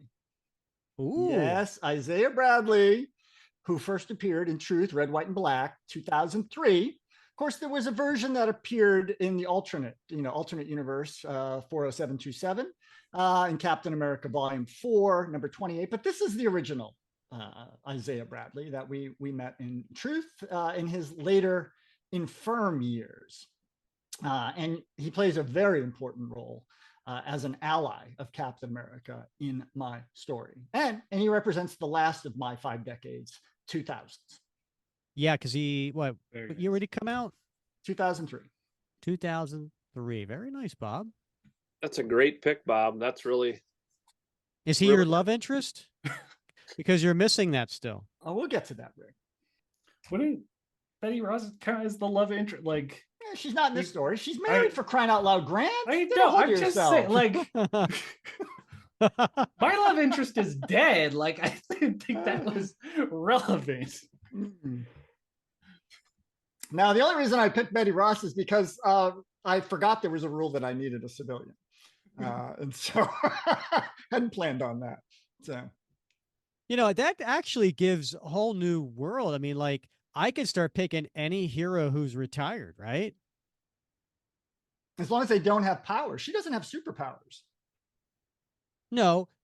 The definition of civilian was somebody who was not a hero that fought, you know, against villains, whether they were powered or not. AKA Shield.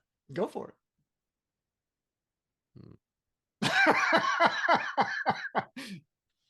Well, listen, Rick's got the last pick of the draft, and we could be here a while when we get to that point. So. Well, you know, I gotta tell you right now, you're right, because I'm still scrambling for another decade. Every character I want is in a decade I already have, so I'm kind of screwed. Oh, Grant, you're up. Okay, so this is my second to last pick, right? If I counted right. Yes. You have 2 picks back to back, and then you're done. All right. I am feeling like I need another villain in here. So I am going to pick Alexander Lukin, who was introduced in Volume 5 back in 2004.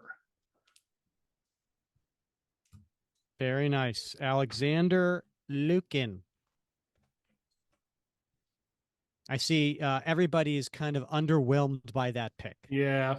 Where honestly, at this point, I've got everyone I really needed for my story and all my decades, because, you know, I'm on top of things, Rick. Like, ouch.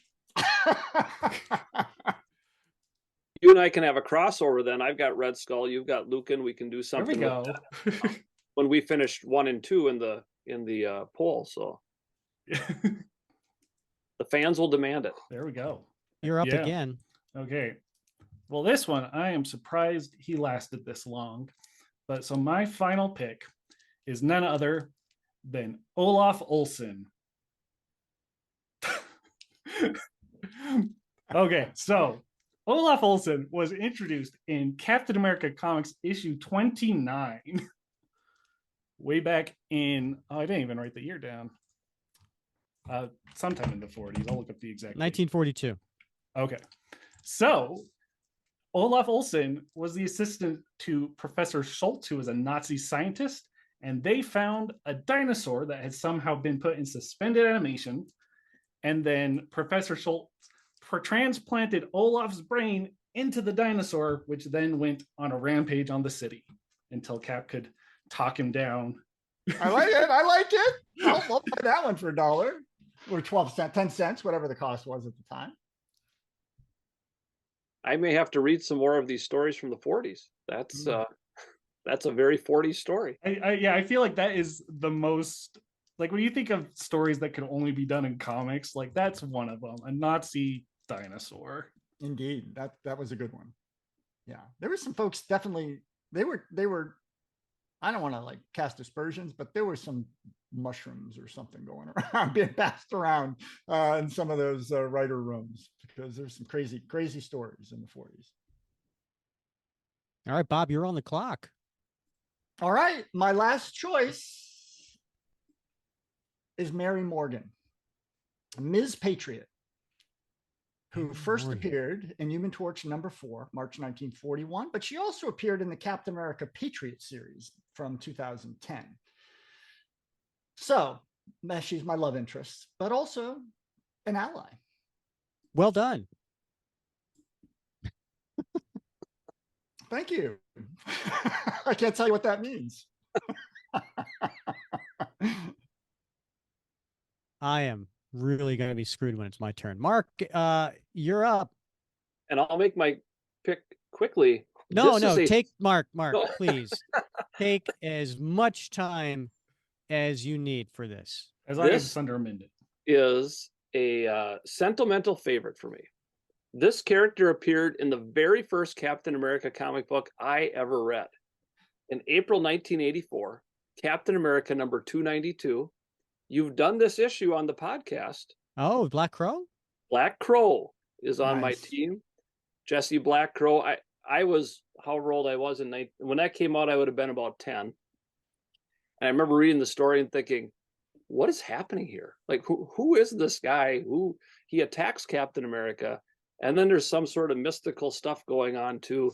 But I was sucked in, and as we know from some of your interviews with J.M. DeMatteis, for instance, he kind of intended for him to maybe play a bigger role in Captain America later on, which was shot down by the higher ups. But Black Crow, he is, all these people are really important. They all fill out a very important cast. And I figured I was pretty safe picking him with my last pick, that he hasn't appeared a whole lot, but he will be very important to the overall storyline. Black Crow is the last member of my team. Nice. Nice. Very I love nice. that character. Looking forward to hearing more about him. And I can't, what year did he come out? I can't remember. 1983? 84. 84. April 84. Yep. Okay. Yeah. Very, very interesting character. Okay. So you're on the clock, Rick. Thank you very much. I need a civilian, and I need somebody who is not in the 40s, 60s, 80s, or 90s. And everybody that I want is in that time period. All right. This one's going to blow your mind.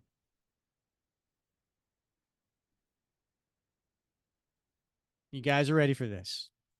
Bob mentioned him earlier today. No. And this guy, we don't talk about much in the Facebook group. Not nearly enough. But he is a fascinating character. And he is co-created by the artist that we're going to interview next episode. And that is one Mr. Steve Rogers, Ultimate Captain America. Oh my gosh. That's not what I thought you were. I thought you were definitely going with I Ram. can't do that. Oh, damn it. I can't do that. He's not a civilian. He's not a civilian. No. Oh, I need a civilian. All right. Just pick Ram. I can't because he's in the 80s. Are you using him after he doesn't use his powers anymore for something? Oh, bravo! Has he he been did depowered? become president, didn't he? He could be depowered. Yeah, sure. Is the president a civilian?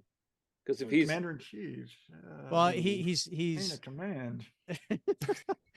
Well, hey, Sergeant Duffy's in the military, but yet he was your civilian. That's true. That's true. Yeah. I don't know if the military counts once he's retired, but all right. Okay. Damn it. All right. Here's what I'm gonna do. I'm gonna go with the 2020s to represent that decade, and because I really want Grant to make fun of me, I'm bringing it back. I'm going with Amari. Wow. Okay. I'm going with Amari as my civilian, and it actually makes a lot of sense based on what I got going on. All right. So we are going to I'm going to share my screen again, and we're going to take a look at our teams, and at this point everybody can kind of share their stories. So let me go ahead and share my screen. All right, so I'm going to take us through the draft real quick, right? We went with some of the heavy hitters in the beginning, right? We had Bucky Barnes, Red Skull, Baron Strucker, Baron Helmet Zemo, Sam Wilson, Black Panther, T'Chaka, not T'Challa, and then we got Black Panther was a little bit, I think, a curveball, right? Like T'Chaka especially, Mhm. right? Like I didn't expect him to be in top 10. Like Mark would appreciate this, right? Like is T'Chaka really a top 10 player? You know what I mean? No, not necessarily. But he may be important to Bob's story, so we'll have to hear how that works out. Diamondback was the first love interest off the board, and she's quite popular with the fellas. Then in back to back went Free Spirit. So the first the first two ladies off the board were yours truly with picks 8 and 9. Then we got John Walker at number 10. That was a little bit of surprise. Another surprise, Warrior Woman at 11. I didn't know she was going to make the top 32, and here she is at top 11. That was fascinating. Jack Monroe. Now I gotta tell you, this one hurts. This one really hurts when you hear my story. But the thing with Jack Monroe, he's dead, and so how he's going to enter into Grant's story, I am fascinated with. Cynthia Glass did not see that one coming. Mhm. That I don't know, Mark. In fantasy football, would that be considered a reach? Very possibly, Yeah. but Yeah. knowing Grant and his immense knowledge of the Cap mythos, I think he's either on something or he's on to something. Yeah. When I think Grant It's Grant both. obviously knows from the what was it, the Steve Rogers Super Soldier miniseries, that Cynthia Glass had a profound effect on Steve Rogers. He was deeply in love with her. So yeah. So I can see that as being a really important character in his story. Well, And as I'm gonna disagree. He wasn't deeply in love with her. He barely knew her. It was puppy He dog love as somebody who was young and new to Rick, having like a Rick, body. he says shame on you for he questioning what love means to somebody, he especially Steve Rogers. Shame, for shame. he says specifically that she was the first love he ever lost. And so, are you going to call Steve a liar? I'm not gonna say, but deeply. You can have a first love. I had a first love. I had a first crush. We all had a first one. But deeply, come on. I am going to beg to differ with you, you anti-romantic. well, and we all Uh, know that the bounds of comic book storytelling, we can bend some of the rules, as some of us have tonight, perhaps in our picks, to make the story work. So, Amen. Amen, brother. Preach. All right, fair enough. Although So then we got Red Guardian. Can't wait to hear that works out, Bob. Then Connie Ferrari, who I never really knew how to say it till Bob told me it's like the car. And then I went with Jack Flag and Rick Jones, two sidekicks of Steve Rogers that he killed. And then That was a rough day. it really was. Sung Kim. For those who are reading the current JMS series, you would know who that is. And I gotta say, Mark, that was a bit of a reach. I don't think anybody was going to take Sung Kim from you. I've been a bit shocked. yeah, I thought of that too, and I wanted to make sure I got my 5 decades.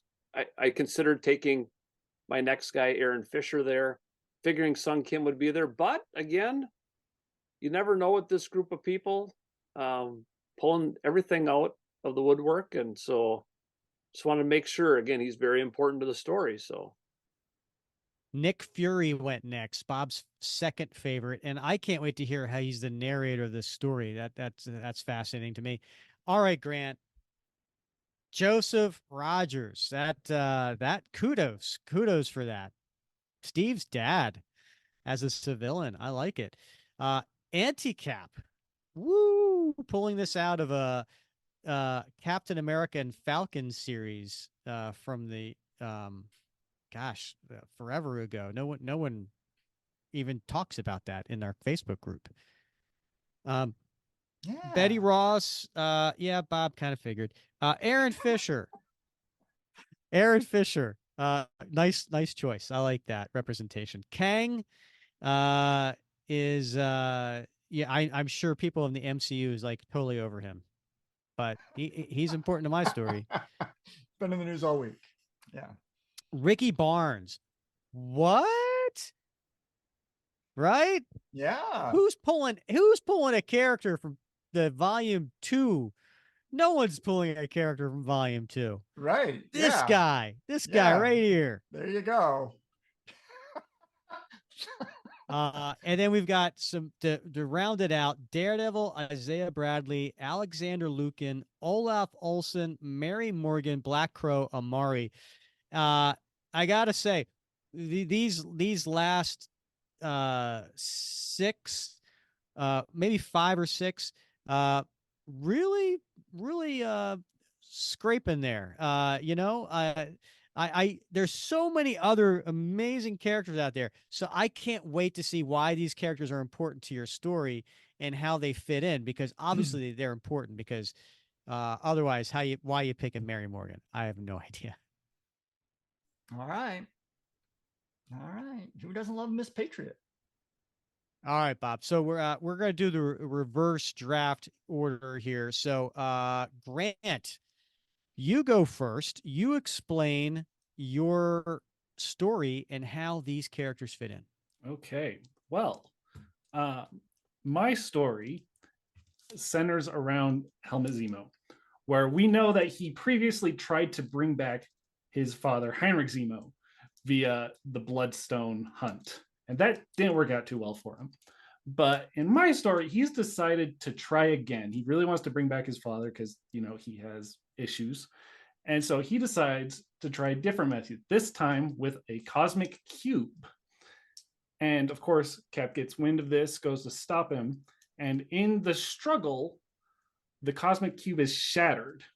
And while it shatters, it was latching on to the idea of fatherhood, but instead for Steve Rogers, and somehow brings back Steve's dad of Joseph Rogers into the present day. And now they together have to go find these pieces of the cosmic cube, which have been scattered, in order to put it back together and put Joseph Rogers back in the timeline where he belongs. And as they do this, as they come across each of the pieces, as they encounter each of the pieces, more people are pulled from Steve's past in order to confront him and sometimes impede him. So as you'll know, you noted with Jack Monroe, but most of these characters, except for Sam, who's just joining them on their journey, and I thought would be an interesting counter to Joseph, as it was a different time. He might not react favorably to Steve teaming up with a black man. And so I think there could be some good drama there. But then just as they encounter each of the pieces, something like Jack Monroe then confronts Cap, or the anti-Cap, to impede him. And honestly, Olaf Olsen I picked just because I wanted to have a wild pick for my last pick. And I think it'd be fun to have a dinosaur rampaging through New York. Man, I think that's great, Grant. I love that story. And I love the opportunity, because I'm very dissatisfied, as I have said frequently on the show, of some of the dialogue, some of the memories that we get to see, some of the ways that Joseph Rogers has been portrayed, particularly more recently. And so I would love to see an opportunity for Steve and his father to work out some of those issues and to deal with some of the darker parts of their relationship, but also some of the bright spots in their relationship. I think that would be a really interesting read. I like that too. Pulling something from your past, helping somebody, come to terms with something they've struggled with all the time. And the use of the cosmic cube, again, some of Cap's greatest stories have revolved around the cosmic cube, so that's a really stellar choice. And again, who doesn't love a rampaging dinosaur? Just to add the cherry on top of the sundae. Yeah, I have to agree. And listen, you had me at Joseph Rogers is in current time working with Steve, and the two of them together had to go on this mission. Um, I mean, yeah, if you're stuck for an idea and you can't come up with something, we'll use a cosmic cube. That's a great crutch. But uh but I like what you did with it. And I totally like, listen, anybody who's lost a father, any you know guy, a son who's lost a father, who wouldn't give anything to have more time with them, and and to have them, when you're an adult, especially if you lost them when they were younger, and which Steve did. And so I'm on board just to see that story, just to see Joseph and Steve together. The rest of this, I'm sure, will all fall into place and make a great story. But to me, you have me at Joseph and Steve together. Thank you. I don't know if we were going to do this at the end, but for me, my dream team to work on this book would probably be at least the art by Carmen Carnero, because I really do. Mhm. I see this as being a more emotional story than necessarily action. And well, of course, Carmen does great action, but just the way she was able to depict a softer side of Steve Rogers, I think would work great as he has to work with his father and work through the issues they might have and form a new relationship as an adult version of Steve. Great Awesome. pick. Great pick. Mhm. Yeah, we did do that last episode. We did talk about what artists we would pick. So, yeah, thanks for bringing that up. Um, okay, Bob, you are next. All right. All right. I'm going to throw a little bit of a curveball at you folks. So it's a new title that I'm thinking about, sort of one off, one shot, each issue, different story. It's called Tales from Fury's Secret Files. So, as you know, Shield wasn't founded until what, late 1950s, early 1960s. CIA was founded in 1947. Nick Fury moved over from OSS into the CIA and worked for the CIA until Shield was established. And so obviously ran a lot of missions that time, has a lot of information, a lot of stories about what happened during that time frame. And so I see this as being one of those, sort of like the volume 1 of the Sentinel of Liberty series, the stories between the stories, right? Sort of these one-off stories that add to the mythos that happen between the other things that we're familiar with. So this story takes place in mid 1954. So that should tell you a little something, maybe a little bit of curiosity. So in this story, the CIA, now remember, this is pre-Shield days, hears rumors from a journalist by the name of Betty Ross, who was on assignment in Buenos Aires, Argentina, about the wreckage of a flying saucer high up in the hills. The CIA wants to investigate this because they feel like there could be some high tech that could be recovered. And so they pull Mary Morgan, Ms. Patriot, out of retirement to investigate. She locates the crash site and reports it back to CIA, but is quickly thereafter abducted by none other than Wonder Woman, who was now working in the aftermath. Warrior Woman, right? Warrior Woman. I was gonna say, I didn't think we were breaking the universe. Oh, did I say Wonder Woman? I'm sorry, Warrior Woman, right? Who is now working for Baron Strucker and Hydra after the collapse of the Nazi regime. So the US government panics, and what do they decide to do in order to extricate Ms. Patriot and this high tech that is now possibly in the hands of Hydra? They release Isaiah Bradley from detention and send him to retrieve it. But while en route, Alan Dulles, the CIA director, has second thoughts because he hears that T'Chaka, the Black Panther, is also on the ground trying to recover the alien technology for Wakanda. They simply don't trust Isaiah to be loyal. So what do? They reluctantly dispatch that era's Captain America, William Burnside, to recover the tech and return it and Bradley to the United States. Now, remember, at this point, mid-1954, Burnside is already beginning, according to canon, to have started to show the signs of the impurities of the super soldier serum treatments. He's becoming a paranoid schizophrenic, and he's beginning to see communist spies everywhere. Meanwhile, the Soviets have also gotten wind and deployed their Red Guardian to recover the tech. So who will get to Strucker's Hydra hordes first?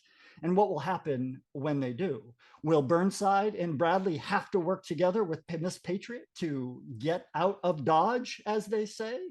Or will Red Guardian assist them in trying to overcome the Hydra hordes?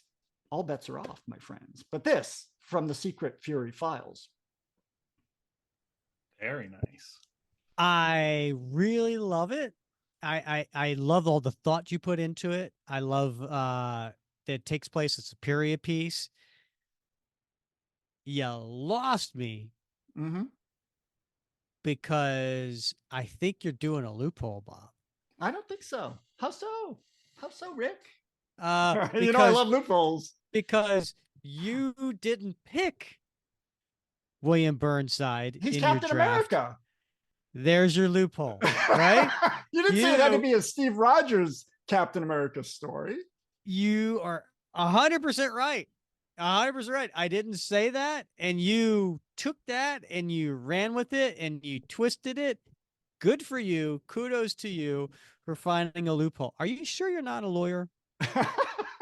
No, it's just I love, remember when we talked to Alana and I impressed upon her, particularly after the MCU introduced Isaiah Bradley. I said I would love to see more Isaiah Bradley stories. And when are we going to see those? And because we know, you picked Bucky Barnes. I really wanted it to be Winter Soldier instead of the Red Guardian, who went under orders by the Soviets to retrieve that technology, because I wanted Winter Soldier to go up against Isaiah and up against Burnside, because that's not something we had seen. And I think that would be an exciting story, but I'm stuck with Red Guardian. But nevertheless, there's still a lot to be plumbed in that era that we haven't seen yet. And I think this is like the, tales of suspense stories, these one-off sort of stories, Fury Secret Files. I think it presents a great opportunity to explore a lot of like mini stories that cover timeframes that maybe we're not used to.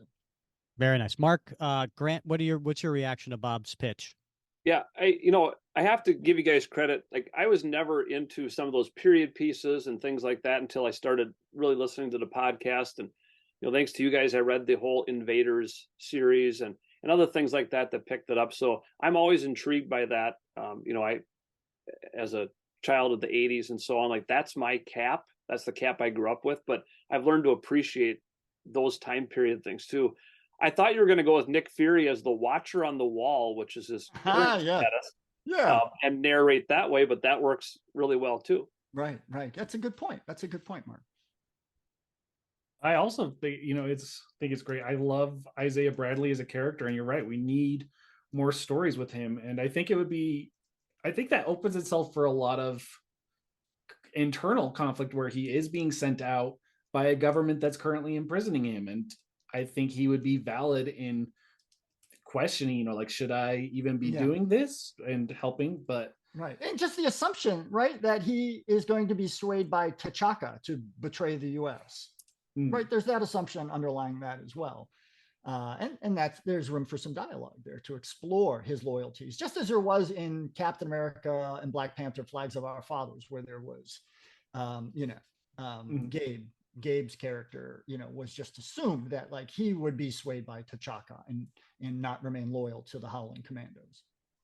I think we also even got some of that with Isaiah in the Truth, Red, White, and Black. Like there's a point where the Nazis are trying to convince him, and I think they mentioned, that his country wasn't treating him well, and his response was like, "No, man, my wife would kill me."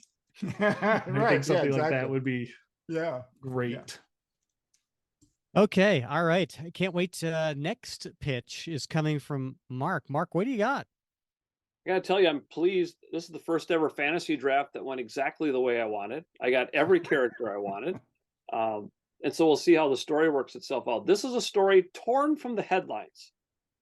And I thought about Mark Waid a lot when I was putting together my story idea, who unfortunately said he didn't want to write Cap again because it almost becomes too politicized, that there's too much pressure to do things. But I think Mark Waid has the deft touch to write the story that I have in mind and put the pieces together in a world of 2024 that we see dissension in our country. We see people who are at, at a war of words with other people, and we have a lot of internal problems, a lot of strife. Well, guess what? You didn't know this, but for years, the Red Skull and the Hate Monger have been working behind the scenes because they've come to realize the Red Skull's gotten his face bashed in so many times by Cap and other heroes. He said, I'm going to win subtly. I'm going to tear this country apart and make people be at odds with each other and not like each other. And that's going to tear apart Captain America's ideal of what America is. So when you start to look at the characters in my story and you look at the multicultural aspects of my characters, Cap is going to be battling racism here. We have Sung Kim, who is Korean, and he's going to face some false accusations based as a contractor for hire. And some people won't like that very much. And he's going to be brought in under some charges that he has been misappropriating funds and cheating people. And unfortunately for him, Connie Ferrari is prosecuting. She is out there taking that, and especially once she knows she's got some difficulties with Steve Rogers, and she's more than happy to take on somebody that's on his side. However, as some of these things lead to some difficult situations in New York, as people are struggling with some of their, when we saw Sung Kim leave New York City initially, there was some hate messages on the walls, some very racist comments, some swastikas. Again, the Red Skull has been taking care of things for a few years, and the hate monger has been using his powers to kind of stir up hatred. People are inherently good. I believe that. People really are. We talked about Darth Vader earlier. He is inherently good, right? Despite all the bad things he does. So it takes the hate monger to sway people. Maybe you should ask the younglings that. Well, okay, right. But let's go to Return of the Jedi, and then we'll all is redeemed. People do bad things, but we're all good at heart. So the hate monger has been spreading some of that hate using his powers. And of course, Adolf Hitler, who he's the clone of, we know, wanted the master race. So you see these characters come together. Black Crow, an indigenous member of my cast, and Sung Kim, of course. But you also have Aaron Fisher, the Captain America of the Railways, who's been traveling around the country and seeing some of this dissent and trying to fight against it. And Aaron Fisher is part of the LGBTQ community as well, faces some difficulties there. They all come together. Where does Daredevil fit in, you may ask? He has been helping Cap quell some of the unrest in New York, but he also takes on the defense of Sung Kim in the courtroom against the false accusations that he has. One more character to throw in here, and this is the wild card, and that is U.S. Agent, who also has been traveling around and has been falling under the sway of the hate monger. And Aaron Fisher finds himself at times up against the U.S. Agent and has to try to fend that off as they find their way back to figuring out who's behind this all and how they can stop it and bring America back to its wonderful nature that it was intended to be. Interesting. I like a complicated story that has a social message. That's the kind of story I like, Mark.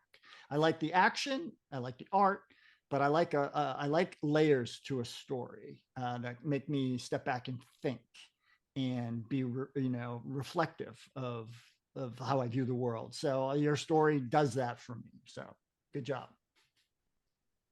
And do you? I like the. I think the story is actually really compelling, considering you have such a very diverse, as you pointed out, cast of characters and representing a lot of different things. And John Walker is, he gets, I think, a bad rap sometimes, but he is somebody who does maybe represent someone who is not as tolerant, at least in his early days, right? And so on. So, I know Bob likes a redemption arc too, right? So maybe John Walker sees things in some new lights, during this, practicing some empathy of some sort. But hey, I think you're onto something here. I like a good courtroom drama. So seeing Matt Murdock go up against Connie Ferrari would be a lot of fun too. Yeah, I can see John Walker. That was kind of my thought process of he's sort of on the sidelines for part of it, and he's on the outskirts to begin and becomes much more, and again starts to question things perhaps. And in theory, and thanks somewhat to Aaron Fisher, the Captain America of the Railways, bringing him back as he struggled a little bit with how he feels about things, which again we all do a lot of times. But yeah, I like that. I'd like to see that matchup with Aaron and John Walker, and not a matchup as in like a combat, but just as in a getting to know each other matchup. I think that could really work. A war of words, so to speak. Yeah, but also I think at some level they might be able to become friends and maybe partners at some point, and I think that would be really cool. I think the story sounds great. I think you're hitting 2 points that I love to see in any story, let alone Captain America stories, which are, like Bob said, I like the social messaging, but also I just love this chance that you're getting to dive deeper into characters that we haven't gotten to see a lot of, like Aaron Fisher is one of the more developed characters in that list that you had, but like people like the others, sorry. Everyone else on that list is fairly less developed, and I love how this is a story where you'd really get to dig into who they are as people, not just how well they can punch bad guys. And I can kind of see like Black Crow being around a lot of this because of some of the mystical powers that he brings in, but also some of what he might face as an indigenous native, and some of the things he might encounter there too. So I just have one question. Is Connie still going to have that really short crop black hair? Because I really like that. Whatever you want, Bob. That's what she'll have. It always reminded me of, I'm sure none of you probably remember, of course, because, me, I remember the Playboy artist Nagel, who always had that sort of stylized pop culture. Oh, I remember Nagel Nagel, right? Always had that short and the pale black skin. The ladies are all kind of very, very light. I light. always thought Connie Ferrari had a little bit of that look. So was it the shoulder pads? Shoulder pads and the short crop black hair. Yeah. Kind of spiky. I don't know. I was a good Catholic schoolboy, so I have no idea. Yeah, I know. I understand. I felt bad saying it. So yeah. Temptation. Yeah. I was a Catholic schoolboy. I'm not going to say good. Okay, Rick. Man, I have been waiting for this moment. I cannot wait for the reigning champion to lay it on down. All right, Bob. So I will say I got pretty much everybody but one character, and it was an important character of Jack Monroe. So all I could say, Grant, is Jack Monroe better be a huge character in your story. If he's just somebody who's just kind of like also ran single panel, that's it. Oh. Flashback. Yeah. All right. That hurts. All right. Well, when you look at my characters, something should really stand out, right? Because Bucky Barnes, Free Spirit, Jack Flag, Rick Jones, Ricky Barnes. What do they all have in common? Sidekicks. Yes. Partners. Diamondback. Partner. Right? These are all characters that were at some point a partner of Steve Rogers. And so we've seen stories before of different Captain Americas together, right? Pulled out of various places and they're brought together, right? We've seen it in annuals. We've seen it in Captain America Corps. We've seen it in United States of Captain America. But we've never seen all of his partners pulled together in a story. Why are they being pulled together? So that's where Kang comes into this. So Kang, being the person that he is, he's obviously trying to come up with a way to control everything, but he realizes something. He realizes that every time that he has failed, Steve Rogers has been involved. That somehow, whether it was the Avengers, whether Captain America was involved, somehow he realizes this. So he wants to take Captain America off the game table, right? He wants to take him out of the picture. So how does he do this? He decides to pull various partners of Steve over the years to basically introduce them back into current time with Steve Rogers to throw him off his game. In many cases, these are partners that have died due to being a partner of Steve Rogers, or at the hands of Steve Rogers, or at the command of Steve Rogers. So some of these characters being pulled out of time are not necessarily going to be happy with Steve Rogers. Now, where does Free Spirit come into all this? Now, Free Spirit was in love with Jack Flag. They were a couple before Jack died. And so she is still mourning and still upset. So this is shortly after the time period that Steve kills Jack Flag. Kang realizes he can use her to group these other former sidekicks together to basically go up against Steve. So she, as far as she's concerned, Steve Rogers, not the Hydra Steve Rogers. Steve Rogers is the one who killed Jack Flag. Steve Rogers was the one who ordered the death of Rick Jones.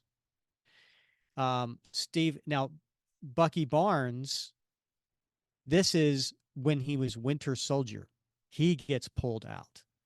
So at this point, he is still underneath the Russian influence and has a hatred towards Captain America.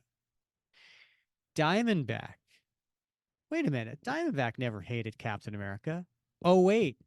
If you go to Volume 4, at the end of Volume 4, there was a LMD of Wait, are you bringing the Diamondback. LMD one? I'm bringing both. Oh, Grant. I'm getting that's why I said a 3-for-1 when it comes to Diamondback, because you are getting. Loophole? Is that a loophole? Not at all. Not at all. I'm getting Diamondback, the partner, and I'm getting the LMD. Now, if you remember the end of that story in Volume 4, the LMD, Captain America turned on her because, like she was killed.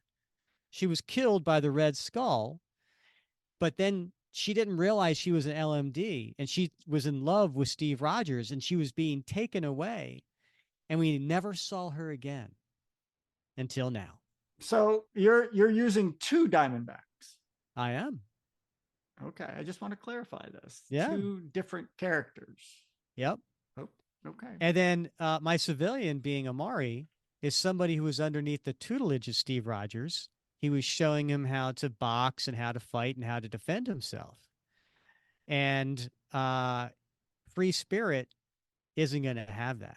She's not going to let another young person fall underneath the I guess the sway, and charisma of Steve Rogers and fall as another partner of Steve Rogers. So she then gets into Amari as well. So Kang has the power to pull all of these different characters from different timelines at just the right point, and then uses free spirit to do this. Now, that sets up this gigantic story of all these former sidekicks, including Ricky Barnes from Volume 2, and all these sidekicks being brought into Steve's life. But is Steve really going to fight all of these former colleagues, these former people that he loved? Of course not. Steve is going to try to use his compassion. He's going to try to use his reason. And along the line, there's going to be some tears. There's going to be some really sentimental tears between Jack Flag realizing that it was, that it wasn't the real Steve Rogers that pushed him out of the plane, right? It wasn't, and when Rick Jones was, so there's an emotional element to this story that I think is really going to be the impetus. At first, it's going to be like, holy crap, here are all these sidekicks. But then once we start to delve into the emotions behind it, I think it's really going to hit home. Interesting, Rick. I notice a pattern with you, a trend, if you will. Like your last fantasy draft was bringing all his lovers and pitting them against each other, kind of, right? I mean, you had Diamondback and Bernie, I think Sharon, and they were all under the sway of Dr. Faustus. And so, interesting. We're going to get you on the couch and figure out what's going on here. But I like the fact that you brought all of these, some a little more obscure than others, former partners, to the table, right? And to have that dynamic play out, because they served in different historical eras for the most part. So I think that's a really interesting story. Yeah, because if you think about it, so it's the Rick Jones when he was Bucky, right? Yeah. During that time, he's going to be pulled out. But you know what? Free Spirit is going to tell him what eventually happens to him by Steve Rogers and how he's killed, and to turn him against Steve Rogers. So it's different time periods. Yeah, I like that because it affords an opportunity to show a lot of flashbacks, and I love flashbacks, particularly that pull from existing stories that have been published over the decades. I think that's always great to weave that in, and this gives a great opportunity to do that, to show the backstory of some of these characters and how those that perished or those who no longer are a partner to Steve or work with him, how they had a falling out. I mean, I think there's a lot of potential there. I think this story's got everything you could ask for in a story, except for Jack Monroe. But other than that, too soon. Yeah, no. But what it does is the idea reminds me of some of those classic Silver Age stories, and you think about, for instance, when Spider-Man faces off against the Sinister Six, and here's each of these people kind of introduced and brought into the story, because you're not dropping them all in at once. This would take place over the course of a number of issues, probably, and little by little, and they would sort of all come together. Those classic stories, that's what built comics into how great they are and how much we love them today. So I love that idea of all these different people coming together and eventually, getting together as one group and taking on Cap. Yeah. And now, Grant, now that Grant, you've got Red Skull, right? What? No, I've got him. Mark has it. Mark, now the loophole. You can actually use Maxon, Schmidt, and Malik all at once in your story.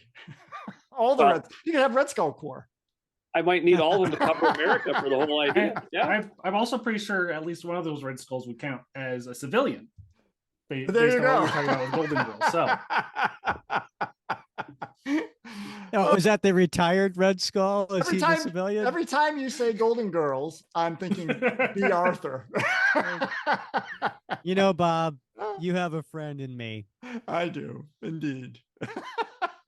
Great stories, gentlemen. Hold on. About Rick's. Yeah. I have important thoughts on this, Bob. Oh, I'm sorry. Yeah. Important thoughts. Deep thoughts, Rick, with the Grant Ball. Rick, you had me at the LMD Rachel Layton. That's one of the threads of stories that I wish was picked up more on. I did find out just semi recently that she actually does appear in like one other place, which is in Marvel Team Up. So I won't spoil what happens during that, but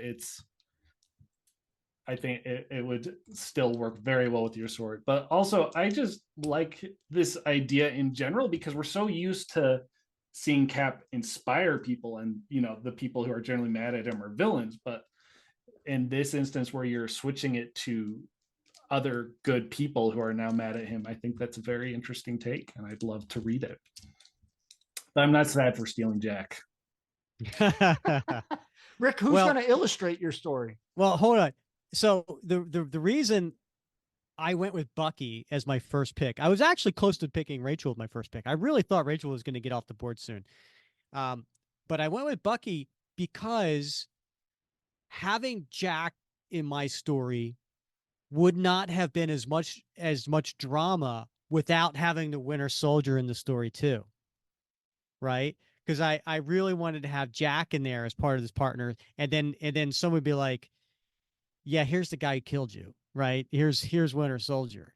So that's why I went Bucky first. That would be great. And who the hell was going to take Jack Monroe? I mean, like, I really didn't think someone was going to take Jack. And also, I know that Nate, if he's listening out there, Nate, I was going to get an automatic vote for best story because Jack Monroe's his favorite character. So I had that in there too. I really wanted Jack Monroe because I wanted Burnside and his Bucky to both be sent on this mission. And so I Wow, was so very 3 disappointed. people wanted Jack Monroe. Yeah. How about that? There you go, Nate. I think that means my spreadsheet worked. I had a whole thing set up of, okay, here's how I'm going to select people. And looks like Jack was in high demand. Yeah. Who knew? I don't know who's going to illustrate my story, Bob. I didn't give that much thought, but because I feel like this is I'm going to go with Steve Epting. I'm going to go with Steve Epting just because I feel like he does a good job of having a time period. Like these are all pulled from different time periods. Yeah. And so I wanted somebody who could like represent, those different decades. Right. And, he did an excellent job going back and forth between modern time and World War II and then some 50s stuff and so on. So I would go Steve Epting. And how about you? Did you pick an artist for your story? I did, but I would go with Mike Perkins. Because I'm sucking up, number one, but also because I love the work that he's been doing on Batman. So, and he did great work on Cap, and he has that sort of gritty, realistic that Epting also does. And Butch Geist, but Perkins I think would really bring this alive and give it a real sort of 1950s, noir feel to it that I would want to go for. I'd want this to be a gritty sort of spy, Cold War adventure, and I think he'd do a great job at it.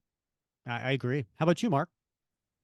I've been thinking about this a little bit, looking on my wall at some of the original art that I bought only because I listened to you guys about how important that is.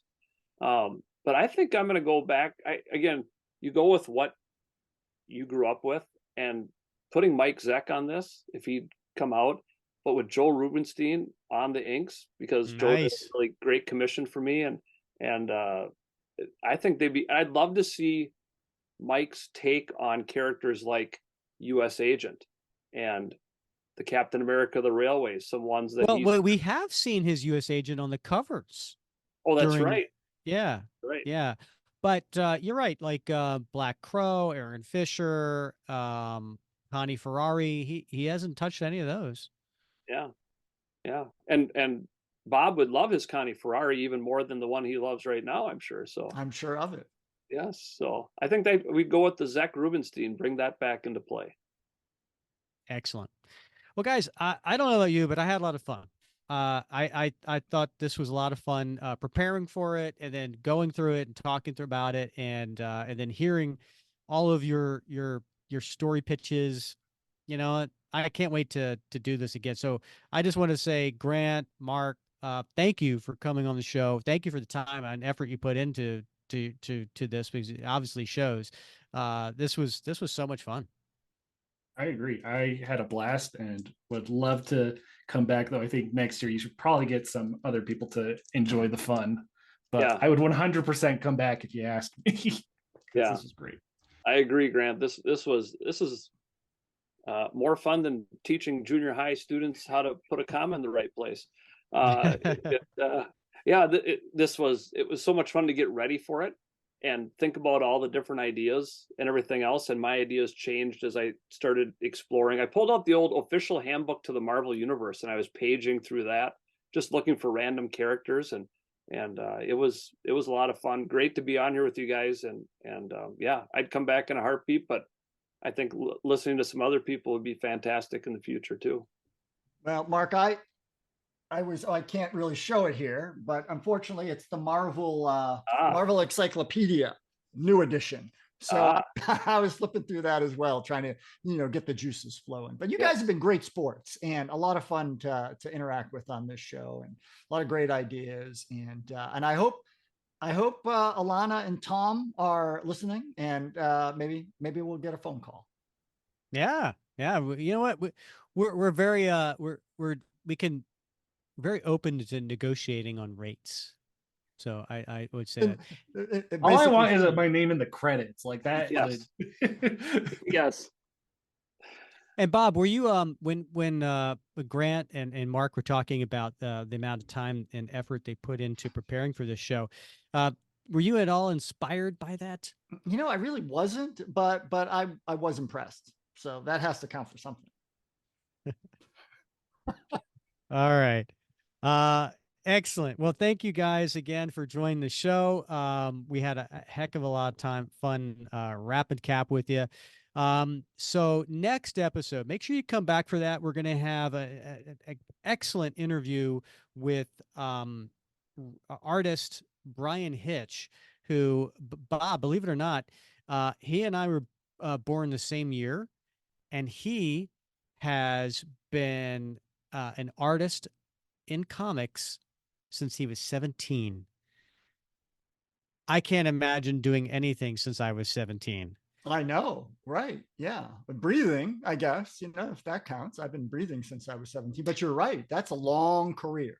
Yeah. To do the field. I mean, there's a few things I was doing since I was 17.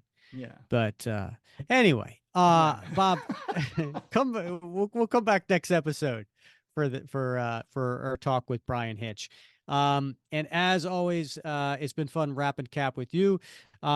Everybody out there, if you don't mind, please like and subscribe on YouTube. Please reach out with any kind of 5-star review on Apple or Spotify. It really does help us get noticed by other Captain America fans.